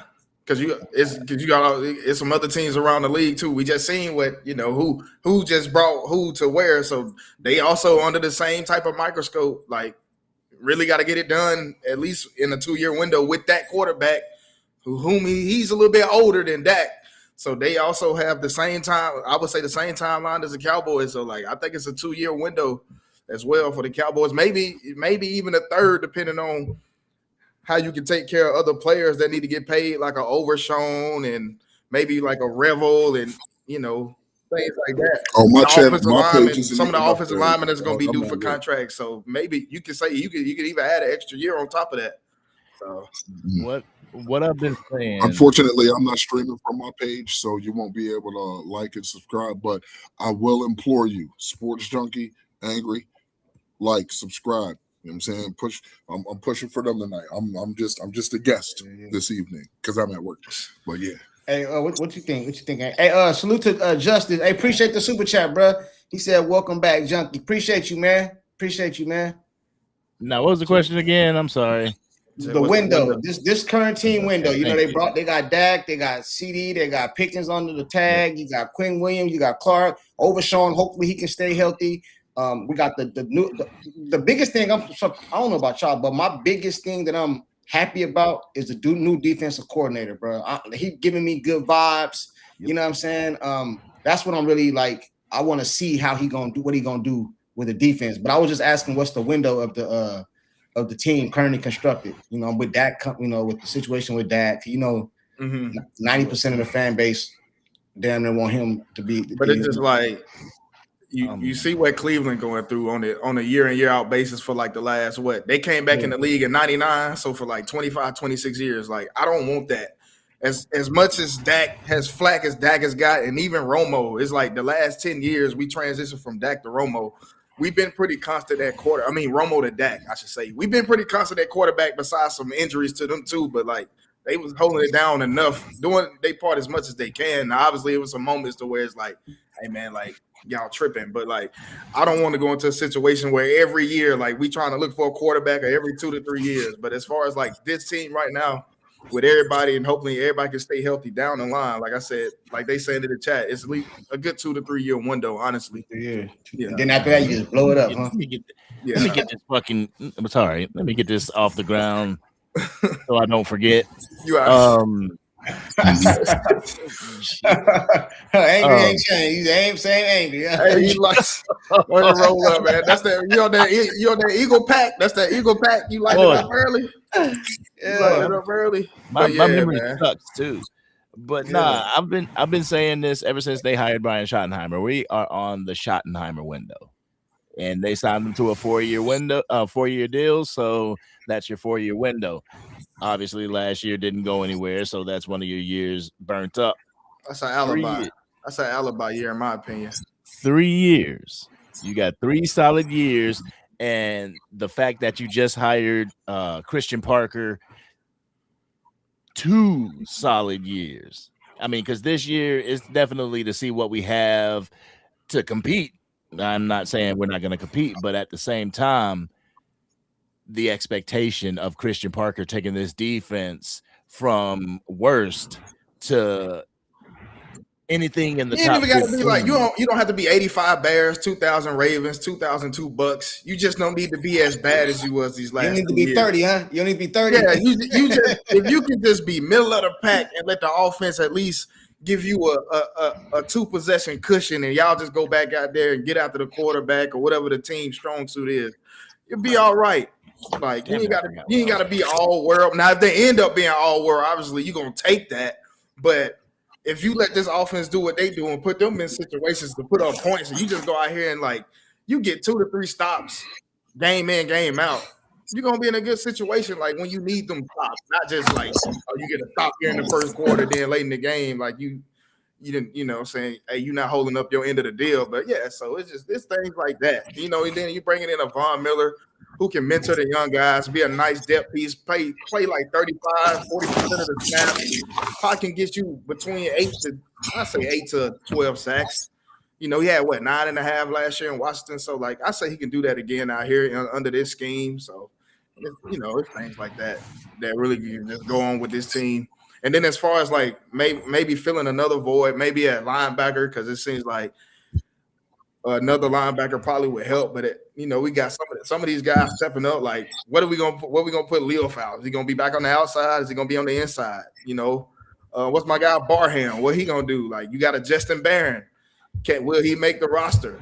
And also, I like what shot he did. I hate it happened to the young man, but Trayshawn Holder, that's sending a message to a lot of guys that trying to fight for a spot. Like, hey, look, you do stuff like this that can cost us in games. You got to go. That's a liability. That's a liability right there. We trying to win, so like that sends a message to the team. Like, hey, we got to get you up out of here, man. You making mistakes, costly mistakes like that. So, Anthony shot my plane out of the sky. Yeah, now I forgot what I was saying. Man, the window, bro. The window. The window is 3 years. I know, but you got something? You trying to spark up, man? Like, his attention span 2 seconds, bro. He don't answer in 2 seconds. It's over. Yeah. Bro, that's why I be trying to. I keep it a buck. That's why I be trying to go first, because I'm like, man, I know I'm gonna forget what I had in my head. It's old shit, y'all. It's old stuff. I'm getting old. Let me say this. No. Hold on, hoodie. Let Angry. He gonna forget again, bro. Angry gonna forget again. I don't forgot what I was gonna say in that conversation, but 3 years. I'm about to get out of here, so I'm about to get out of here and be on my commute home. But real quick, it's a 2 to 3 year window. If we can extend that for another 2, maybe 3 years, that could help. But I believe that in this 2 to 3 year window, there's substantial moves that can be made that could actually push us over the goal line. So what we're seeing right now is just stepping stones. You are 100% correct, Junkie, in being optimistic about Christian Parker. It's not just Christian Parker that I'm optimistic with. It's more the Derek Ainsley, the Ryan Smith that I'm more optimistic with. Those guys who are under CP, because those guys, they're proven coaches who've gotten the best out of the guys that they had in their respective spots. You know what I'm saying? So coupled with a CP and how he wants his defense ran, seeing what I saw in that first preseason game, after that first score, the defense tightened up so much they gave up nothing. Yeah, absolutely nothing. So that's what gives me more optimistic in saying it's literally a 2 to 3 year window. You know what I'm saying? But with that being said, man, I'm your boy Hoodie. We're Cushion the Cowboy Smoke Hour. I got to get the fuck out of here so I can be on my commute going home. Angry, you already know. I'll get with you in a little bit, right, bro. Sports Junkie, glad to have you back. What's going on with you, bro? I'm glad you came in. Luke, man, appreciate you, bro. We're gonna link up, bro. This is just the first of many, man. The first of many. Oh yeah. But Angry, you already know. I'll get with y'all later, all man. right, brother, man. Have safe travels. Yes, sir. Peace. Yeah, that's what I'm talking about. Hoodie Kush in the building. All right. Let's continue this conversation. I like it. I like it. Go ahead. No, I was gonna say, he say optimistic of what can happen right now that you can see breaking news, such and such, Jerry, that'd make you say, okay, we going all in. This is it. This is Jerry trying to go this year. What would that move look like? It don't matter. I ain't saying a specific person. It could be a position. But what would that position look like, or that person to say, okay, Jerry going all in now? Honestly, if that was the case, it would be that Max Crosby move. So if you see Max Crosby come across the screen, you basically saying Jerry all in. He in on this year. Yeah, because you know how we are when it comes to Jerry Jones. We be on his, we be on his head when it comes to those moves and being cheap.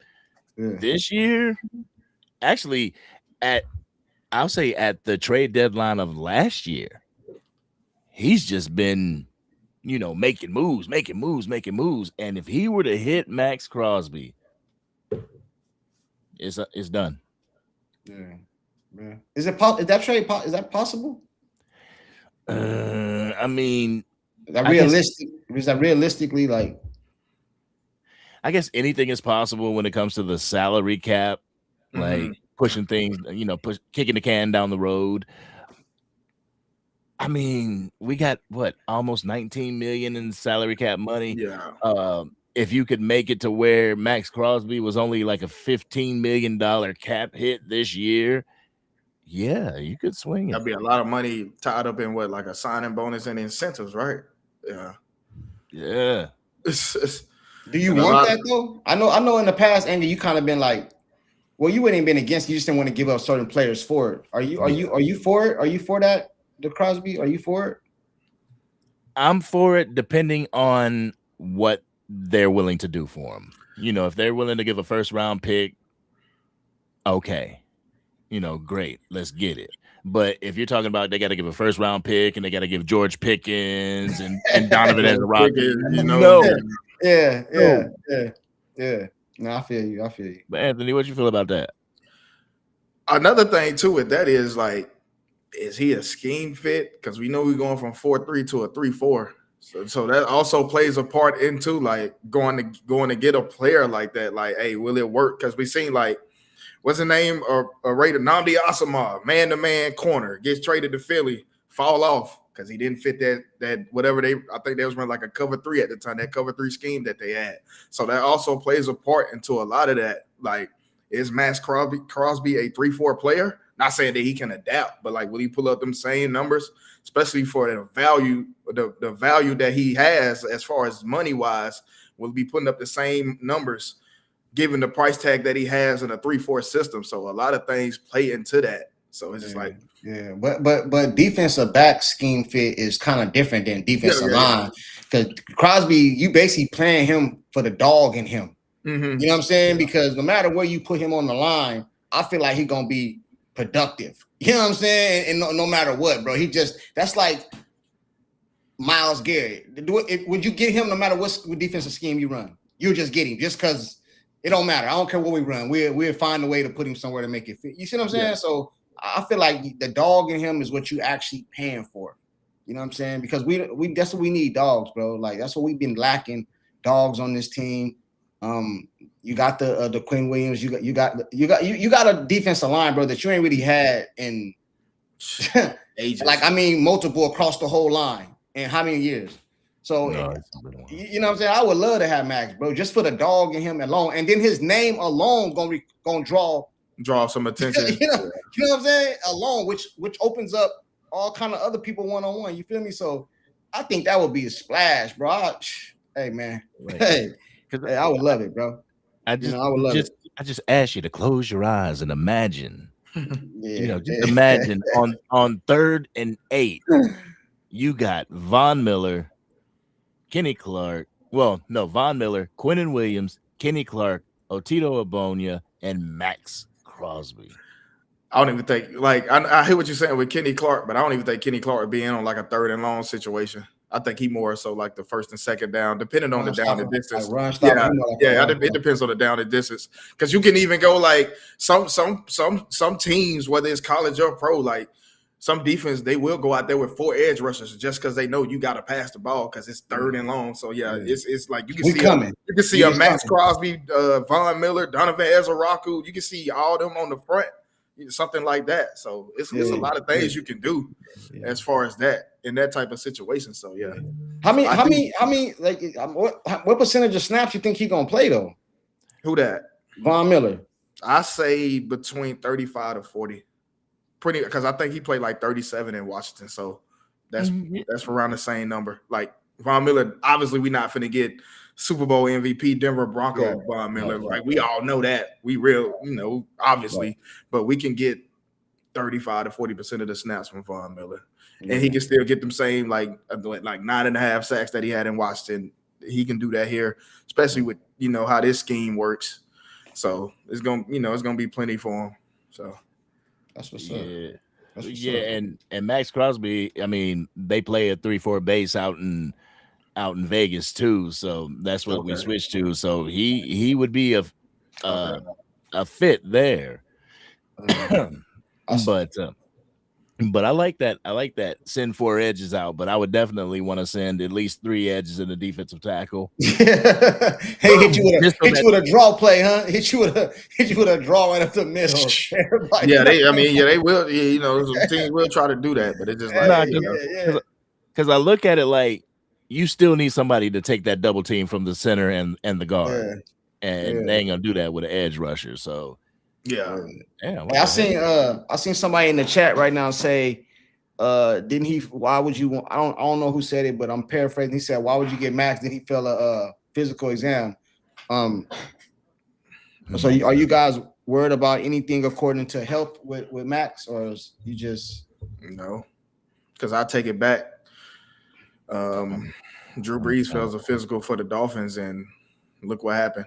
They still ain't found a quarterback 20 years later. Like we thought we had something to. I know it's different, but quarterback, obviously the most important position, edge rusher, left tackle, cornerback, them like the 4 positions that you really need to hit on. So it's like Drew Brees failed the physical in Miami and made Nick Saban go back to Alabama, roll tide, by the way, and turned Drew Brees to New Orleans. Granted, they in the same situation as far as like what he had with the defense, but yeah, like fell in that physical thing. Yeah. And that was his throwing shoulder. So it's just like don't hold too much weight, as far as. But I understand it though. It's obviously cause for concern. But hey, they said Max has degenerated joints. Raven didn't want him. Yeah, I still get him. I don't give a damn, bro. I honestly don't think they just didn't want to give up all that. They changed their mind. Yeah, they didn't want to give up all that capital, to be real. Yeah. And then you can go get Trey Hendrickson, the same value, just a little bit cheaper, but some of the same value. Yeah. I don't know. I don't know if Trey Hendrickson is the player that Max Crosby. No, he's not. That's why I said some of that. But no, I think he failed his physical because he had that cleanup surgery on his knee January 7th. So January 7th, and then you go into free agency, not even a month, barely after. 60 days. Yeah. So of course he's gonna fail that. But now that it's been time, there's been healing and stuff like that, I'm not really too worried about Max Crosby's injury. Yeah. Because he's so removed from it. He's been to training camp. He's been at training camp and active, being the same Max Crosby. So yeah, he got in the fight. So he got in the fight with Kirk Cousins. Yeah. I seen that. So that's the so I know it's kind of like crazy to even ask this question because I think we all know the answer. Even with me still having to catch back up on a lot of things. What would you say the weakest link on the defense side of the ball is? Would it be the DB? Would it be the linebacker room? Because I don't think it's the defensive. I don't think it's the defensive line. That might be the strong point. You know what I'm saying? So is it the back end? What are you guys thinking? I know Overshawn a dog, but is he gonna stay healthy? Stay healthy. I cornerback. Bam. That's where I think. Yeah, I think cornerback is cornerback's the current position where you have one starter because of money in Deron Bland. Right. You're obligated to him. But after that, everything else is up for grabs. Like who's going to be the 2? And the nickel. The nickel is pretty much Caleb Downs. But is that all you're going to have at the nickel? So basically, we're going to have to help out the cornerback room by getting to the quarterback. So we're going to need a lot of pressure on the quarterback so they can just hold up. You just hold up 5 seconds, man. Can you hold up 5 seconds, 6 seconds, and get to them? And we're going to have to, in the offense, because you guys remember, I think it was either year before, the offense put up a lot of points, which kind of helped the defense because they was always up. You know what I'm saying? So now the defense can just go pass rush. Yeah, you know what I'm saying? So it might be one of them situations when we might have to take the ball and try to score. You know what I mean? Yeah. Or keep a lot of pressure on the other offensive side of the ball. You got guys like Revel who obviously going up against CD and GP on a daily basis. He obviously, like they say, trial by fire, baptism by fire. He obviously going to get better. Yeah. Kobe Durant, he doing this thing out there. You know what I'm saying? So As far as you can say the DBs, but honestly, outside of Caleb Downs and maybe even Malik Hooker, like what we got as safety, I know, I see like PJ Locke and 32 was out there making plays in the preseason game, and it was like, who are the other safeties that we got? I don't know. I'm not too worried about the safety position. Mm-hmm. Like as far as the safety positions, you got let's see. Jalen Thompson, Arizona Cardinal, he rough guy, Yeah. ain't afraid to hit. Same with PJ Locke.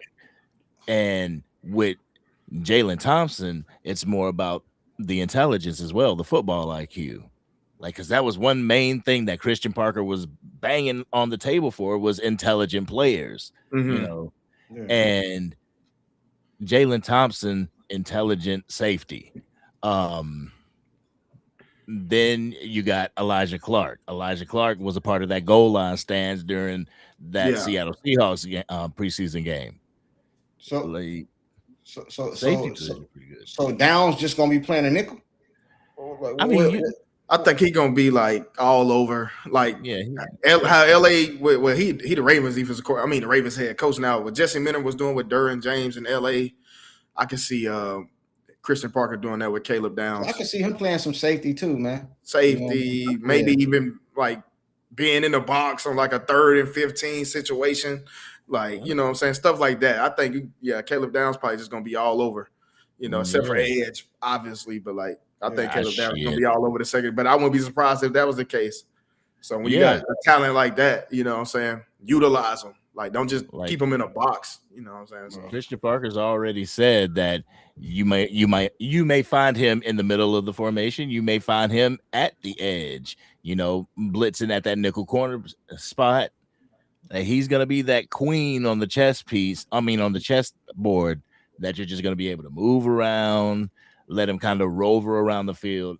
Man, the more I talk about this defense, like, it's exciting, huh? It's exciting. Yeah, it is. It is the linebacker position, man. The linebacker position I think is good. People are like, we need to add another person. How about a Bobby Wagner and things like that? But I'm like, it wouldn't hurt. No, honestly, that B-Wag ship for me has sailed because DQ ain't here no more. So it's just like it was gonna be with DQ was the DC. Obviously, hell yeah, I won't be Wag, but now it's just like he's still playing at a high level at his age, so that ain't a thing. But it's just like, nah, we had the chance. We didn't capitalize on the chances when we needed them here. You know what I'm saying? So like that B-Wag shit for me has sailed. The guy from Miami, what's it, Phillips? Like, yeah, I can see that one. Or we just roll with the guys we got, and then as the season goes along, they just progressively get better. Like that's the only way to go from them guys right now is up anyway. I think if Overshawn stay upright, bro, I think we good in the line. If Overshawn could give me 15 games, 16, somewhere around there, we'd be all right for sure.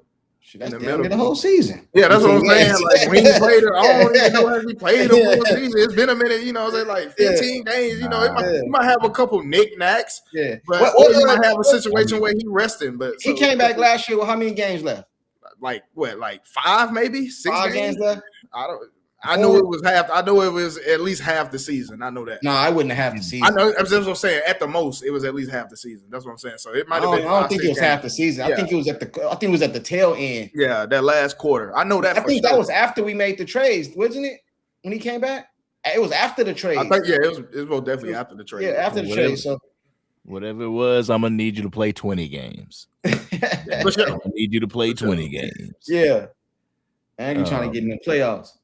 Shoot, that's winning the Super Bowl. Yeah, I know. I'm not gonna lie, the division is definitely up for grabs. Like the Giants, they can't protect Jackson Darnold already. We just saw that. So that Washington is, it's outside of that outlier year they had 2 seasons ago. It's Washington. Philly, sometimes. Like time I know whoever came over here, like they got all them issues. Sometimes time gets you as well. We seen it with the Patriots. They went 10 years without winning the Super Bowl. Granted, they was making them, but it's just like they weren't winning them. And Tom Brady, some of them years they was getting put out before the AFC Championship. So sometimes time just gets you as well. And then obviously this is about to be Jalen, like what, 5th coordinator, offensive coordinator. And then if you take it all the way back to when he was in college, it's damn near 10 different offensive coordinators. You know what I'm saying? 9 of them, huh? Yeah. So I don't think they're gonna be as bad as people think, though, bro. No, they're not. Obviously, because like you got pedigree. When you got pedigree, you're gonna find a way to win some games. But it's just like they was just getting by last year as well, too. So like, coming off them Super Bowls, they always had a year where they just win games, get by, and then like we'll be all right, and then they get smacked around in the playoffs. So Yeah, I just think it's going to be one of those years for them where it's either you're going to barely miss the playoffs or barely make the playoffs. Right, right, I right, think they're going to right. struggle. Yeah. I think they're going But to struggle that bad, but not, losing record. right, I right. Well, think they I at know me. least I 7 know games. for me personally, I know we haven't seen them play only the preseason, but I'm talking about we haven't seen them play on paper. The excitement for me haven't been this on both sides of the ball to start a season in a long time, bro. Like we always had good offenses, and then we had a good. Remember, like some years ago, we had like a solid defense, but the offense was trash. When Jerry tried to do this wide receiver by committee till he went and got Cooper. So, you know what I mean? So this is the first time I go into the season like, okay, you know what I mean? It's kind of the offense helped the defense. Defense, like it's you know what I mean? Just like last year, our offense was cold, defense trash. Yes. You know what I'm saying? So hey, I'm excited on both sides of the ball, man. Definitely. I'm really more excited for the defense because I already know what the offense gonna do. Like, line, got to revamp O line. Well, obviously, except for the everybody know Terrence Steele is just like that's the one. Obviously the one like first unsure spot on the O line, but then got a good solid running game. Whoever gonna be RB2, I'm here for it. But we know what Javonte gonna do, and then of course the two guys on the outside, and then.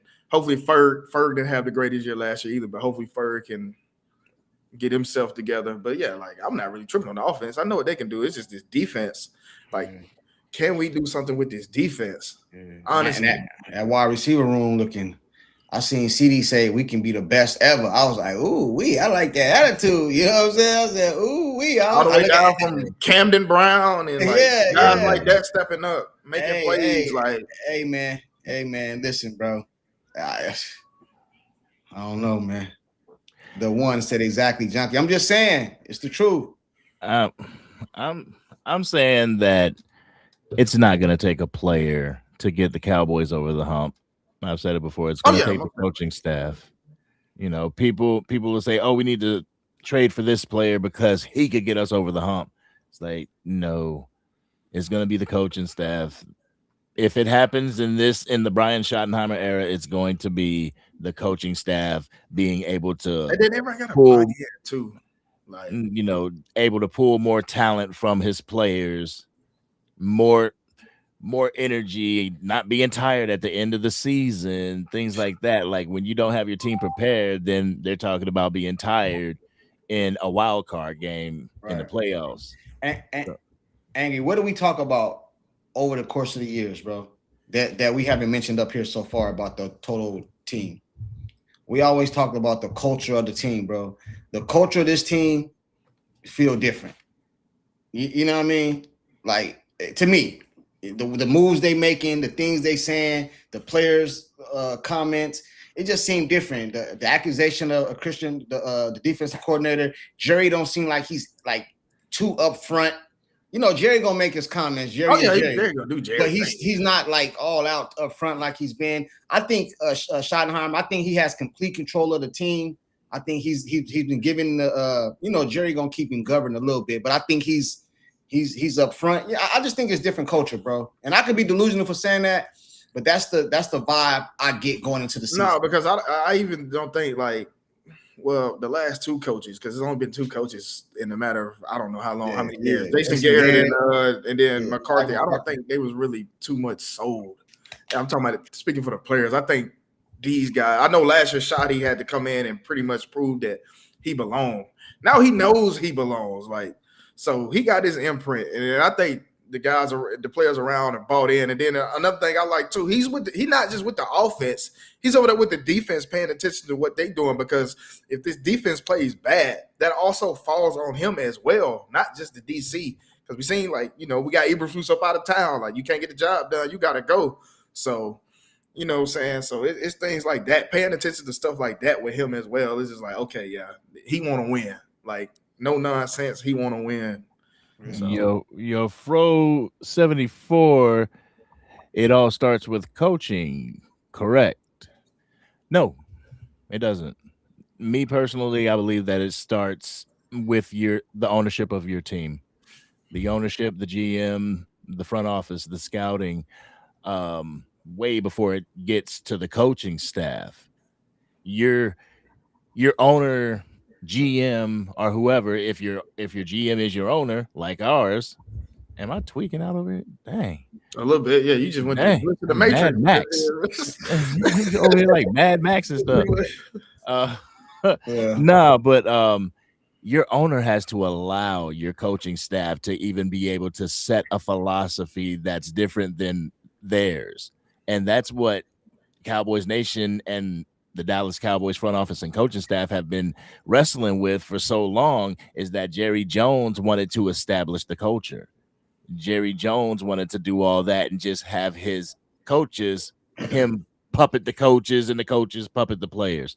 It doesn't work that way. And we're seeing a difference. That's why we're saying that this year seems different, because he has allowed himself to allow the coaching staff to be able to have the autonomy that they do have over the players, finding the coaches. Like it's different. It's different. So I say that it starts with Jerry Jones in this organization.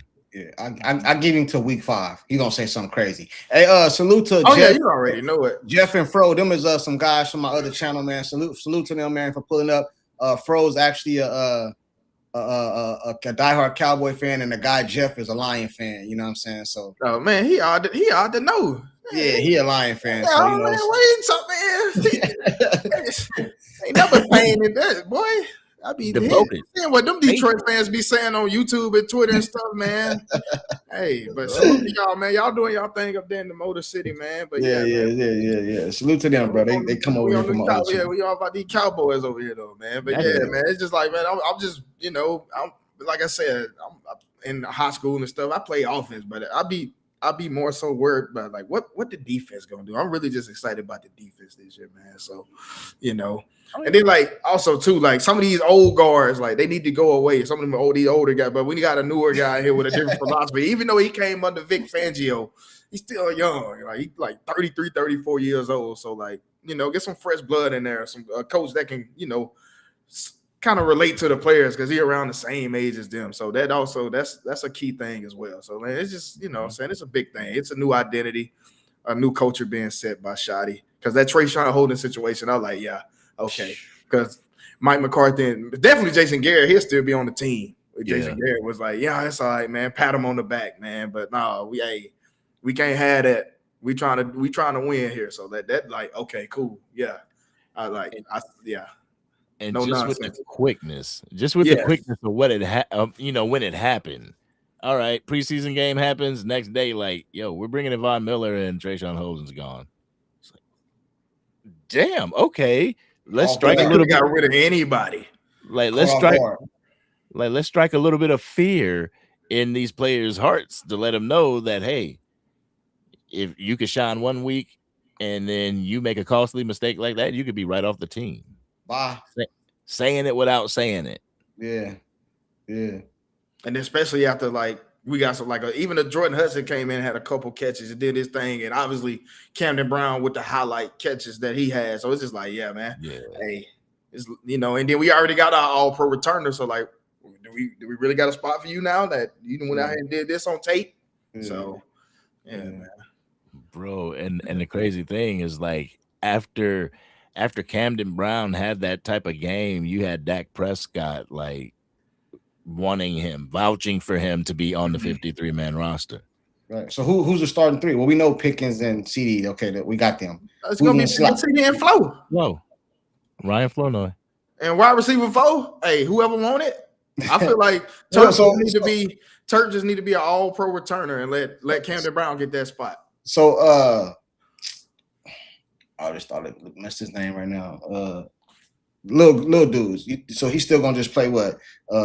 Turpin? Yeah, Turpin in and out, and like he been doing. Oh, yeah, you can still throw him in there. Like I was like with a guy like that with that type of speed, you gonna find ways to put him on the field. Mm-hmm. But as far as like these are really Turpin is trash. These are really these are really my 4 receivers that I want to go out here with. Because Camden Brown give you another element of what I'm saying, a bigger target, a bigger catch radius that Turpin don't get. Yeah, Turpin got the speed, but sometimes we need somebody to go across the middle and make this catch. I know, That's but what he Kevin not Brown trash can do. though. They said he trash. Yeah, no, I ain't finna say all that. He ain't trash. But he got his niche. He's a part of the 33.3 side of the ball that I can't stand, and that's special teams because of Nick Sorensen. Like Nick Sorensen has this special team looking inept. Like there's no reason that the opposing team should be starting up by the 45 each time there's a kickoff. Like no. So something has to be done with that. I don't know, man. I don't know. I seen Turpin come across the middle and go 60 a couple times. And especially in that last what game was the Philly? Was it the Philly? That Washington game? I know when Dak hit him on the road. Yeah, he ain't trash, man. You know what I'm saying? No, I ain't finna. Turpin just needed to go be that all-pro special teamer that he is. But like, obviously, they're gonna find a way to, do little like if they want to do that, do little end arounds and jet sweeps with them on. But that's gonna be few and far between. But as far as my 4 receivers, obviously we already know CD and GP, 1A, 1B, Flo, and then a Camden Brown, and then your tight ends. Ferg, I'm liking what I'm seeing from Michael Trigg, and then Brevin Spanford. Schoonmaker is on notice. On notice, and he been on notice. So what they doing with Domingos and all? What did he say? I mean, even if you want to keep 6 wide receivers, you can keep Jonathan Domingo. I think MVS is a camp body. I don't think he's making it past training camp, honestly. Yeah, so you could keep Jonathan Domingo as the 6, have CD George, Flo, Brown, who am I missing?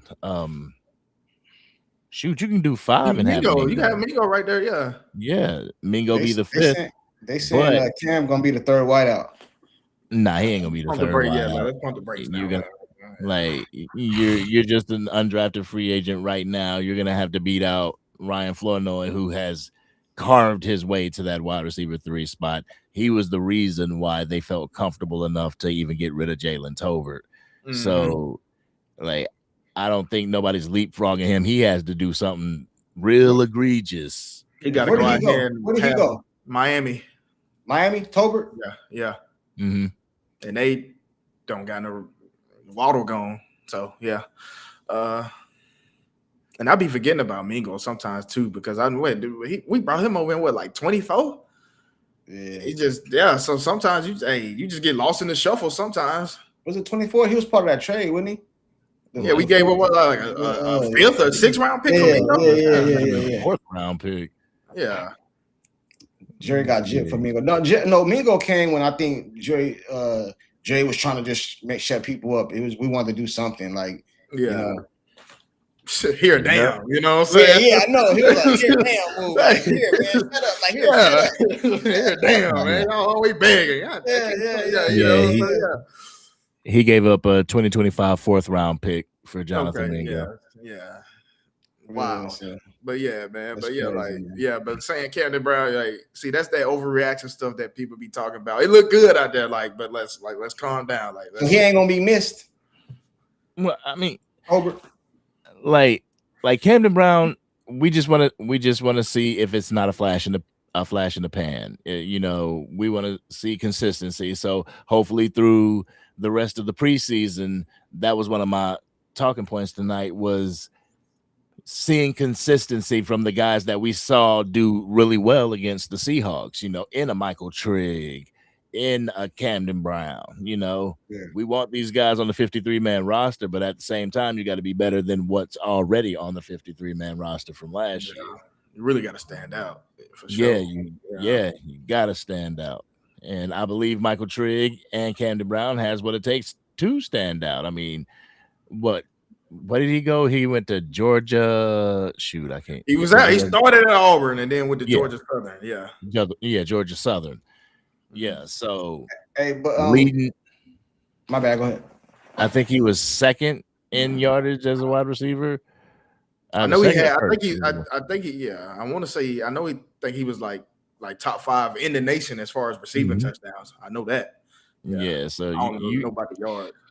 If he can show consistency in this 2nd game, and he doesn't even have to have a touchdown, but whoever the quarterback's in the game, if it comes his way and he gets it, man, sign him. But even like the when he didn't get the ball, the way he ran the route that he ran that time when he didn't get the ball, even stuff like that pops out on tape. And he fought to get open, like he wasn't just half-assing it on the route. So like going 100% every rep. So it's things like that too that also what I'm saying, that it's gonna get you a spot on the team. So on the offensive side of the ball with the receivers, I know it was Pickens' first year last year, but I kind of want to see him move around a little more too, man. You know how CD just be on the move.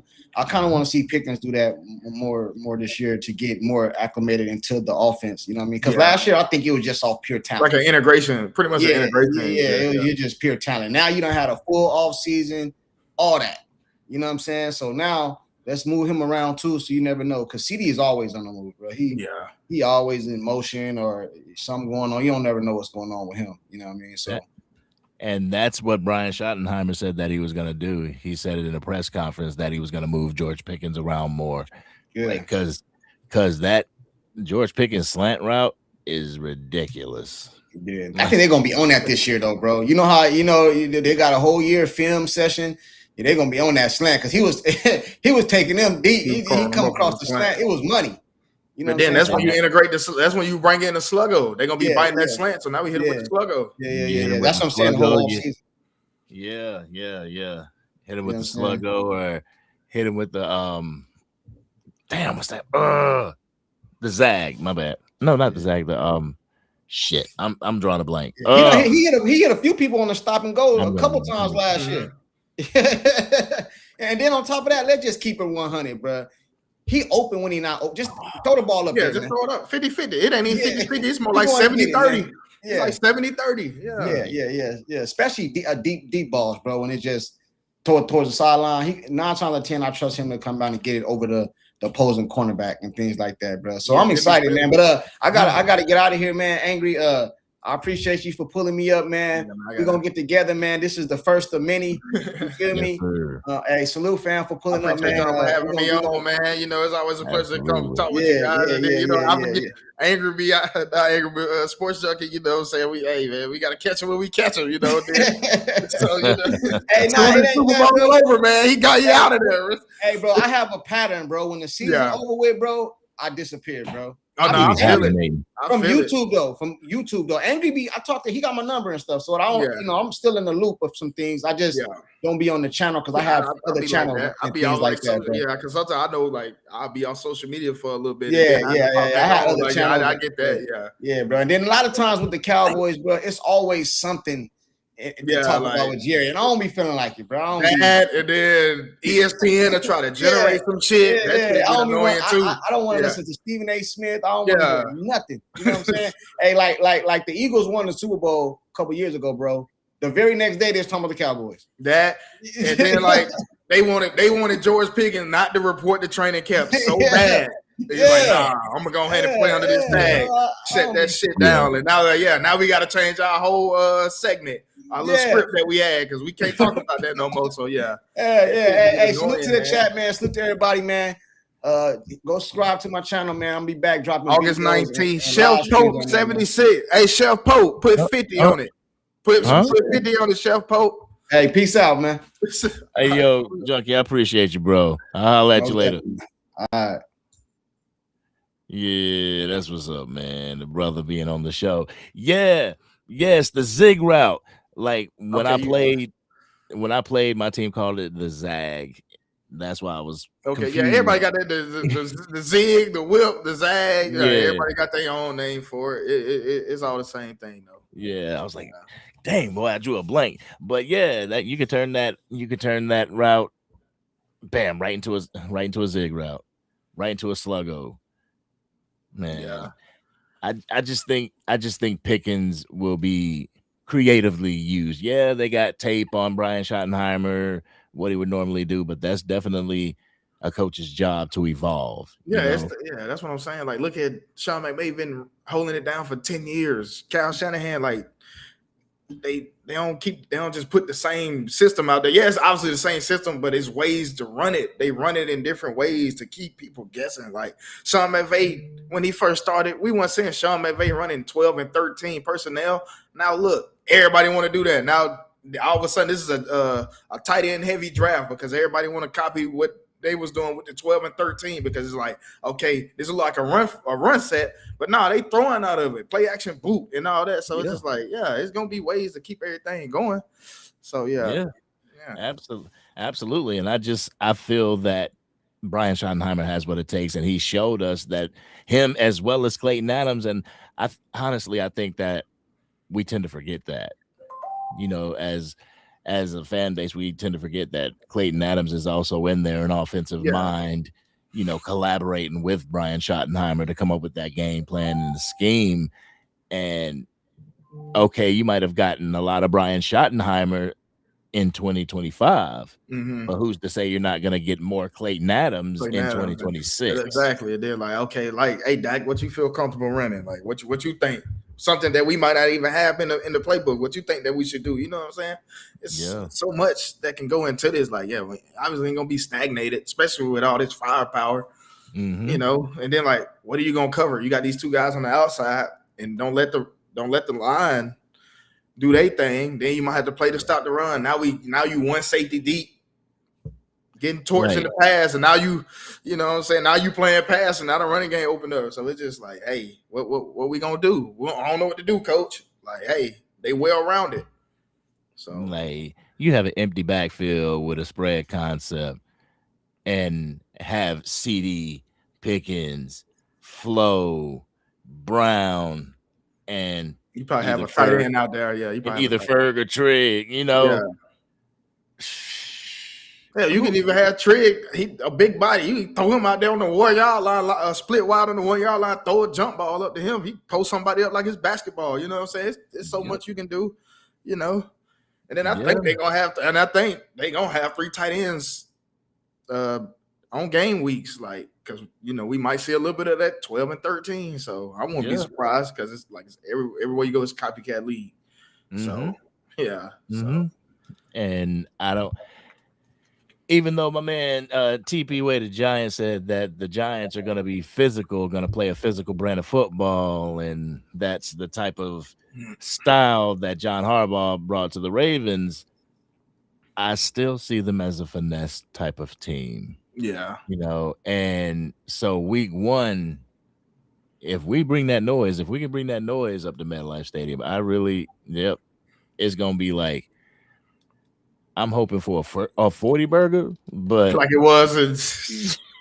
Get out the Jackson Dart. Honestly, just rattle him in the pocket. Honestly, and throw their whole game off. And then as far as the defense, if they want to be aggressive and start sending the house, then that's when you just eat them up in the perimeter pass game, like hit them with them short bubble screens and screens like that. And now, like, now y'all gonna calm down all these exotic blitzes and stuff like that. Now y'all, you know what I'm saying? So that's all you got to do. It's just, like you said, it ain't nothing but a big chess match. But like I said, I don't really see that. I think the Giants are going to be, I don't think they're going to finish last. I think that'll be Washington, in my opinion. But it might be a different type of last. Like, I think every team in the division got enough talent to win at least 7 games. Like, it ain't gonna be no like, okay, Washington going 3-14 and the Giants going 5-12 or something like that. No, I think every team in the division got enough willpower to win at 7 games, 8 games, however it may be. Like, it ain't gonna be no AFC South, like, you know what I'm saying, like, you know, something like that. Yeah. I don't know. I've been saying that I feel like the New York Giants are gonna give us more of a thorn in our side compared to Philadelphia and Washington. I just feel like Washington doesn't really have it together. They think they have it together, but it's, you know, they think that, you know, because the Jaden Daniels situation. That's all it was. Last year, you know, missing him. So I think, okay, we just keep our quarterback healthy, we'll be all right. But it's just like, it was so much on that team that y'all had in that when they made the NFC Championship. That's gone now. It's 2020. Like, Kingsbury ain't even there no more. So let's start there. So it's so much. And then, like, you know, what you was talking about with Philly with the wide receiver by committee, is just like, like, what you gonna do, Jalen?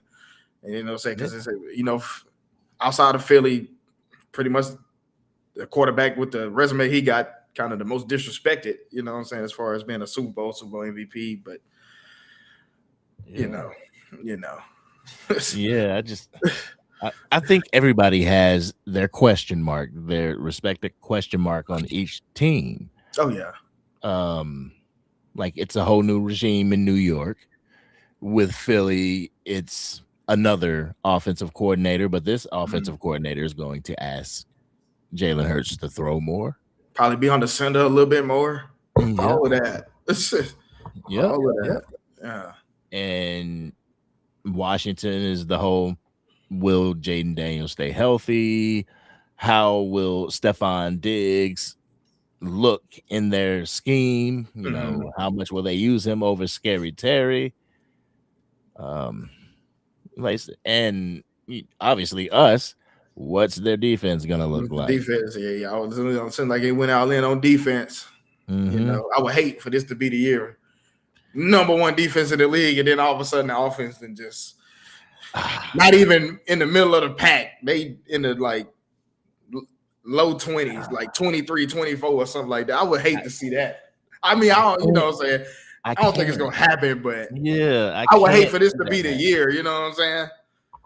I can't see that happening though, not with the firepower that we have. Yeah. I'm gonna sit here and knock on wood because there's the only way that can happen is the way we don't want it to happen. Yeah, of course. So far they have remained healthy through the first preseason game, so let's just hope that everybody can make it through the preseason so that we have the entire 53 men that we want on the team going into the season. Like that's why like the joint practice with the Saints and how they were, you know, pretty much low blowing the Cowboys. No Diddy. Yeah. I was kind of worried about that. Like, yeah, oh man, they about to injure one of our guys. That's two teams on two different trajectories. You got a team that's upstart trying to find their way, like what they doing. I will give them credit, like what they doing, but it's just like, and then you got a team obviously like making all the right moves and trying to, you know, hey, we feel like we there, but this, you know what I'm saying, it's just a clash of two different teams. You got the, you know what I'm saying, some young crash outs, and then you got, you know what I'm saying, a team that's all right, we just a defense away from being where we want to be. So yeah, but just don't let them guys get right here. And you know, obviously that happened. It's football. It's obviously gonna happen, especially when you go in against another team. Like, and then like what I'm most happy about is like, don't go out there and be no punks. Like I don't think it's gonna be different this year with this. Yeah, don't go out there and be no punks, man. Don't let nobody, because this is the same team, even though it's different, ran up and down the field on y'all and embarrassed y'all and act like they won the Super Bowl and fell off after that 2 years ago. So, you know. Yeah. Didn't they lose like every game after that? Yeah, they went on a nice little losing streak. I remember that. Yeah. So, but yeah, that's but yeah, that's you know, but that's all that is, man. They just out there trying to play them mental games, trying to test. But I'm all for it. It's football. It's gonna be something that happen. I shouldn't go to that extent though, but right, it's gonna happen, especially in training camp. Obviously, you know you're not fit to do this in no game, but training camp, this is the time to just air all this out, you know. You know, and we don't see you during the regular season. So why y'all trying to go this extra mile during preseason? Know, got that preseason. It's funny. The last preseason game is against them. Like, if I'm not mistaken. So, yep. Yeah, the last preseason game's on my birthday. So I'm going to be live streaming that thing. Yeah.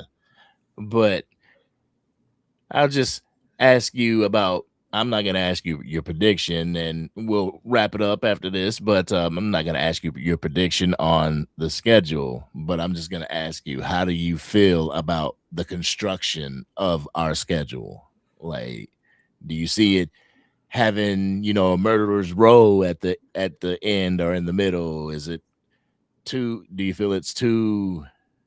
No, I think difficult. What is it? I know, like, you got the Eagles on Thanksgiving. I know you got the Rams in LA, and I want to say you got the after that as well. You got like the Seahawks. That later halves, that's pretty much like, hey, if you want to treat this like the postseason gauntlet, that little stretch right there, go ahead. The beginning, I know you coming out Giants. Then you got, who is it? Washington week 2, And the Ravens in Brazil week 3. So yeah, Mhm. I mean, it's gonna be a lot to say. These first 3 games are really gonna be a lot, and then anything after that is like, all right. But yeah, and then of course the biggest thorn that I've seen in recent years, the Arizona Cardinals. I don't know what it is, but I don't know what the problem is when we play the Arizona Cardinals. But it's just I don't know. But yeah, this schedule, I'm not gonna say it's murderer's row. Obviously, it's not easy. There's a bunch of playoff teams on it, but I will say you just go out here and just do what you need to do and execute and see how we can come out on top. Now, I do think this is one of these 11 to 12 win schedules, maybe even more. Who knows? But yeah, like I don't see it's no situation to where like, dang, we starting off 2-3 or 2-4, or we halfway through the season 4-5. You know what I'm saying? And then it's crazy because got a bye week later in the season. Usually, I'm used to the Cowboys having a bye week between weeks 8 to 10. You know what I'm saying? So got a bye week before that Monday night game against, I think, the Seahawks. I think it lines up perfect, I think, but still, like, damn, this late in the season. So, yeah. But I do think we can win between, I'll say 11 games plus. I see. I like the way the schedule's constructed because during the first half of the season, you got like the Baltimore Ravens. You're playing them in Brazil, so the only thing that you're worried about is rain. Otherwise, it's gonna be nice. Field. If they play in that same field, who was it? The Giants, not the Giants, the Packers and the Eagles played in. Yeah, because I think somebody tore their ACL in that game. Oh god, I might be wrong, but that field was sloppy. That field was sloppy though. You play the Green Bay Packers October 18th, so it's not going to be super cold in Lambeau. It's not. The week after you play Philadelphia, so there's another cold weather game out of there. Let's see, the cold weather games. There's only 2 potentially, and that's the Seahawks, where you go up to Seattle, and the Washington Commanders, the last game of the season. As far as that bye is after you face the Seattle Seahawks December 7th, and then 13 days later you face the LA Rams. So even if we could come off of that bye, get that second win, lose to the Rams, but then go on a run to beat Jacksonville, the Giants, and Washington, going into the playoffs with that type of momentum, bro, I think it works well for us. But you really want to know what I'm really most concerned about? I ain't even concerned about the teams. The teams, you never know what you can get out of the teams. But I don't remember the Cowboys in my, it's been like 20 plus years of being a fan. I don't remember the Cowboys having this many noon kickoffs on one schedule. Got the Houston Texans at noon, the Tennessee Titans at noon. It's somebody else. It's some other teams out there that I may be missing. But I seen so many noon kickoff games. I was like, because that Saints game in 2024, that was a noon kickoff game. Came out there flat. I don't really be like all nervous when the Cowboys playing these late primetime games. Whatever happens. But them noon kickoffs, I'll be like, I don't know, man. I don't think we ready. It's a little early than usual. Like, I don't think the fans gonna be into it. I don't think they really gonna be into it. So them noon kickoff games really them the games that really do be concerning me more than any other game on the schedule. I will say that too. You got 5 of them. Yeah. So let's see. We got the Texans. That's on the road. Cardinals. See, the Texans, the Cardinals, the Colts. On the road. That's a road game. I know that's a road game. The Tennessee Titans. Tricky. That's a tricky game. And that's what? The Tennessee is after who? Seattle or whatever? Trap game. Tennessee is after the 49ers, and that it's could be at a trap home. game. See, that could be a trap game. Both of them games at home. I know that for sure. Both of those are home games. But, yeah. I mean, you got the Titans, you got the Jaguars, you got the Cardinals that are all trap games. And shoot, the Bucks. That's a Thursday night Amazon. Yeah, I hate the games too. I mean, they doing better by scheduling teams that are worthy of playing on them Thursday night games to keep the viewership up. But at the same time, I'm not really especially you going to Houston, you already know that game gonna be because they got one of the best defenses in the league. But at least it is a noon kickoff to where, okay, cool, we get back, and it's in state, so we know we make this short 45-minute flight back up to Dallas. We can recover and be good to go. So I will say the NFL kind of looked out in that regard, but still, them noon kickoffs But then you got that short break between the Texans and the Buccaneers, but then you got a mini bye before you go to Lambeau to face the Green Bay Packers. Yeah. So that works out in the Cowboys' favor as well. Yeah. And I don't think it's crazy because I don't think Mike is going to be back just yet. I want to say, like, I don't know. What is that, week 5, week 6? That Green Bay? It's 1, 2, 3, 4, 5. It's week 6, yeah. Yes, he might try to come back then, but I don't think Mike is gonna be back until at least week 7. He got hurt in week 15 last year. Like, So we may or may not see Mike in that game, but they still got a good defense. But just saying, they might be down one. I was saying that about Malik Neighbors. I'll say it about Micah Parsons.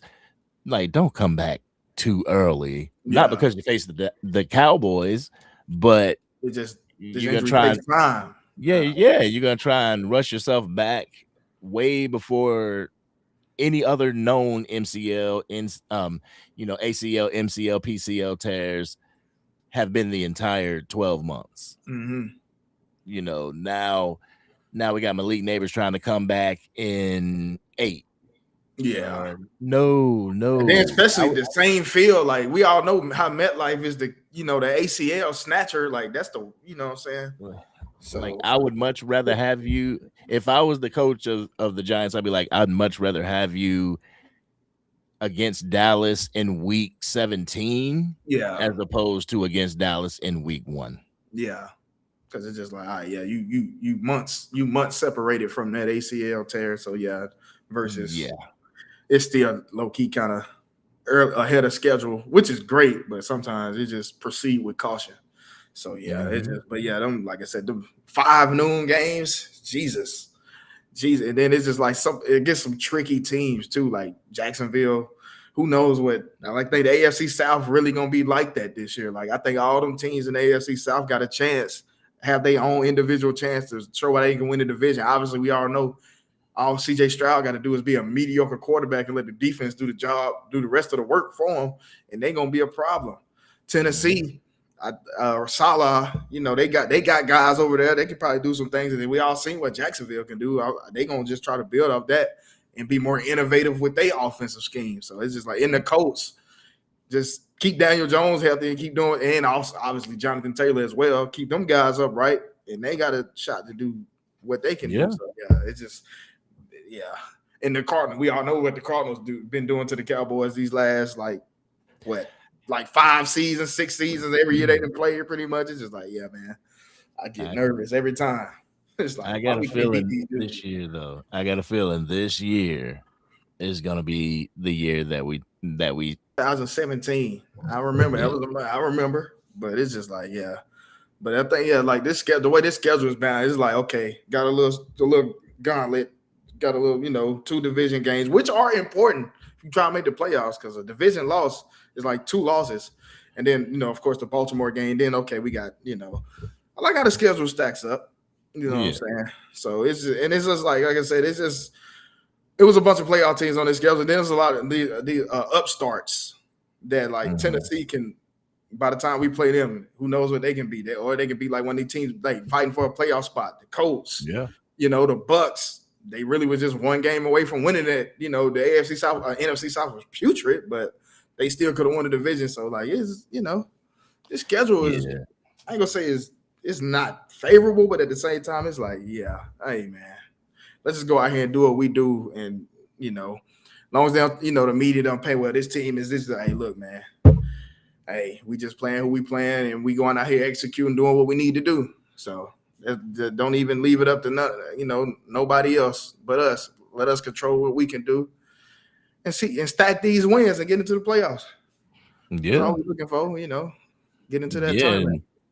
And the fact that we played division matchups the first 2 games of the season, because I believe we're the only ones that actually do that in the NFC East. Mm. So boom, 2 games right out the division, right off top. That puts you first place in the division. You already got a lead. Yeah. Now everybody got to chase you. Yeah.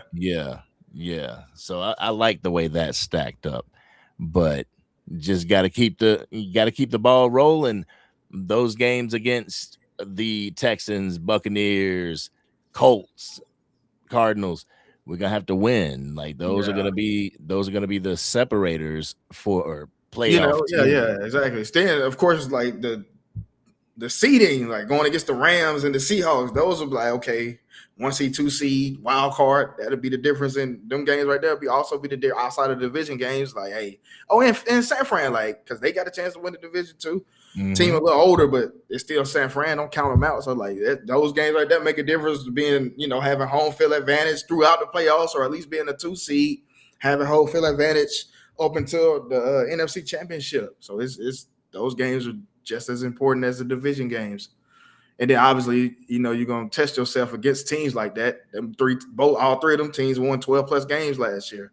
So, well, true to really test what you really made of going into the postseason, because those are late games, those November and up games. So I really test yourself against opponents like that moving forward. From the 49ers down, it's like playoff team. Like, we got a few playoff, 2025 playoff teams that we can really sharpen our iron against going into the playoffs. And if you can even go on, let's say, that 3-game run, Jacksonville, Giants, and Washington, you still go into the postseason with momentum. Mm-hmm. And I believe that it'll work in our favor. But I also believe that we can give the LA Rams a run for their money when it comes to the entire NFC altogether.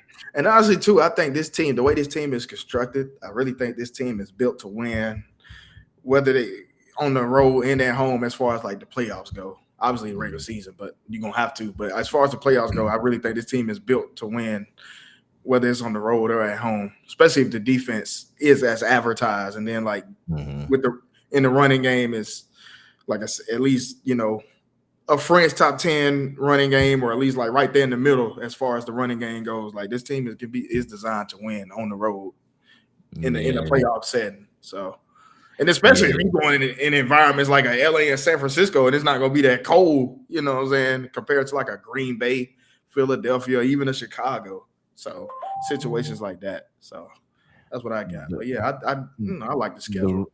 The run game is going to be super important that they get right, the position, because we're going to need it in the postseason. We can't have Javonte Williams gassed out in week 17. Mm-hmm. Like if we're going to try to make a push this year, they have to get that run game to where, it's becoming and being a consistent threat, for opposing defenses. Because if they can just go into the game like, yep, we're not worried about the run game, all we got to worry about is Dak. Get out the Dak, yeah. It's gonna be a long season. Mm-hmm. So we definitely need to get that running back room correct. Yeah. Like, the person that's going to be the change of pace, the person that's just going to relieve, somebody that can get the tough yards. Yeah. The guy that can come in and a pass catcher. Mm-hmm. But still has pretty good pass pro. Even if you got the total package, which I think that's pretty much a Javonte Williams, the total package guy, obviously. So it's just, but like mixing all them other guys in as well. You know what I'm saying? Like, how we used to go for like prime Zeke when he was still cutting it, and then went transition to Tony Pollard. Now Tony Pollard to bust out for a 20-yard run or plus, you know what I'm saying? Something like that. Obviously, that's why we need guys like Jaden Blue, the Phil Moffas. Obviously, we all know what Malik Davis can do. And then my guy, Abidi Conda, I almost butchered his name. I like what he did in the preseason game. So yep, yeah. Like if you really want to go by talent, vision, things like that, then your lineup would be probably Javonte Williams, Malik Davis, and Israel Abanikanda. 100%. But when people try to fit a square peg into a round hole, you end up with a Javonte Williams and a Jadon Blue. Yeah, because I think people were just wanting Jaden Blue to pan out. Honestly, I think that's what it is. I think that's but sometimes it don't work that way. Yeah. I mean, they really want to hit, and what was he, a 5th round pick? Yeah, he was because how I'm thinking I'm not I'm definitely not mad at the Booker pick for him playing for my college team, playing for my pro team. Definitely not mad at that. Obviously got to replace Zach Martin, but I thought a running back was going to be taken within one of them first 2 picks last season. But hey, It is what it is. But Williams panned out, got his money, and we got him for the cheap. So let's just and then build on him, but like keep him healthy, and then like who gonna be this RB2? Like that's really important. Like we already know who RB1 is. We need that RB2. We ain't gotta really have 1,000-yard rusher. We can get two 800-yard guys and another guy coming in getting 400. You know what I'm saying? Yeah. I'm cool with that. Yeah, I see Malik Davis being sort of like Tony Pollard. Like he comes in the game, all of a sudden, boom, done ripped off 15 yards. Like, dang, where'd that come from? Especially if the defense already lined up thinking we about to pass it. That's really gonna help. They got 2 safeties, now the box is, and number 2 linebackers in the box. Yeah. That's when you really just hand it off. Especially if Dak reading it, he kill, and then all right, we turn it into a run play and go from there. So, kill. Go in the shotgun, get that delayed handoff. Yeah. Yeah. Probably running it, I would say between Tyler Booker and Cooper BB. Between them two. I mean, you could run it. Well, even between Tyler Smith and Cooper BB as well. So, like it really don't matter.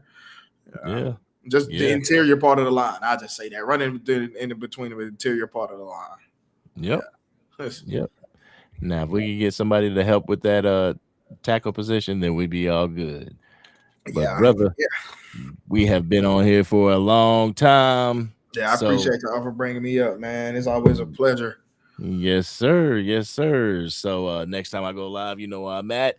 Yeah, I got the notification on. All right, come up and spit your own raw and uncut, but I'm about to go ahead and end it, my friend. Yes, all right, sir. All right, have a good one. All right, brother, y'all be easy out that chat. All right, have a good night, bro. You too.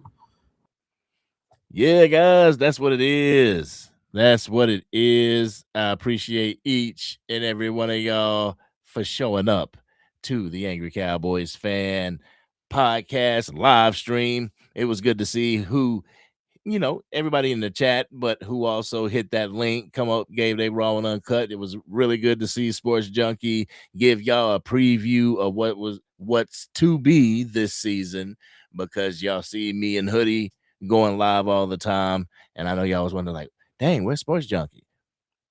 He's the 3rd edition. So we're going to have us 3 up there doing the damn thing, giving y'all that classic Cowboys content like Facts Over Feelings or the Angry Cowboys Smoke Hour with Hoodie Kush. We mashing it together and bringing it to Cowboys Nation. So I appreciate each and every one of y'all for chilling with me, for riding with me, for vibing with me, spending y'all Wednesday with me. Thank you very much. But we got to get up out of here. But this has been your man, the Angry Cowboys Fan. Like, share, subscribe to the channel. If you're not, if you are, go ahead and leave a blue heart in the chat, and we will get back together soon. I promise you. All right. Peace out, y'all.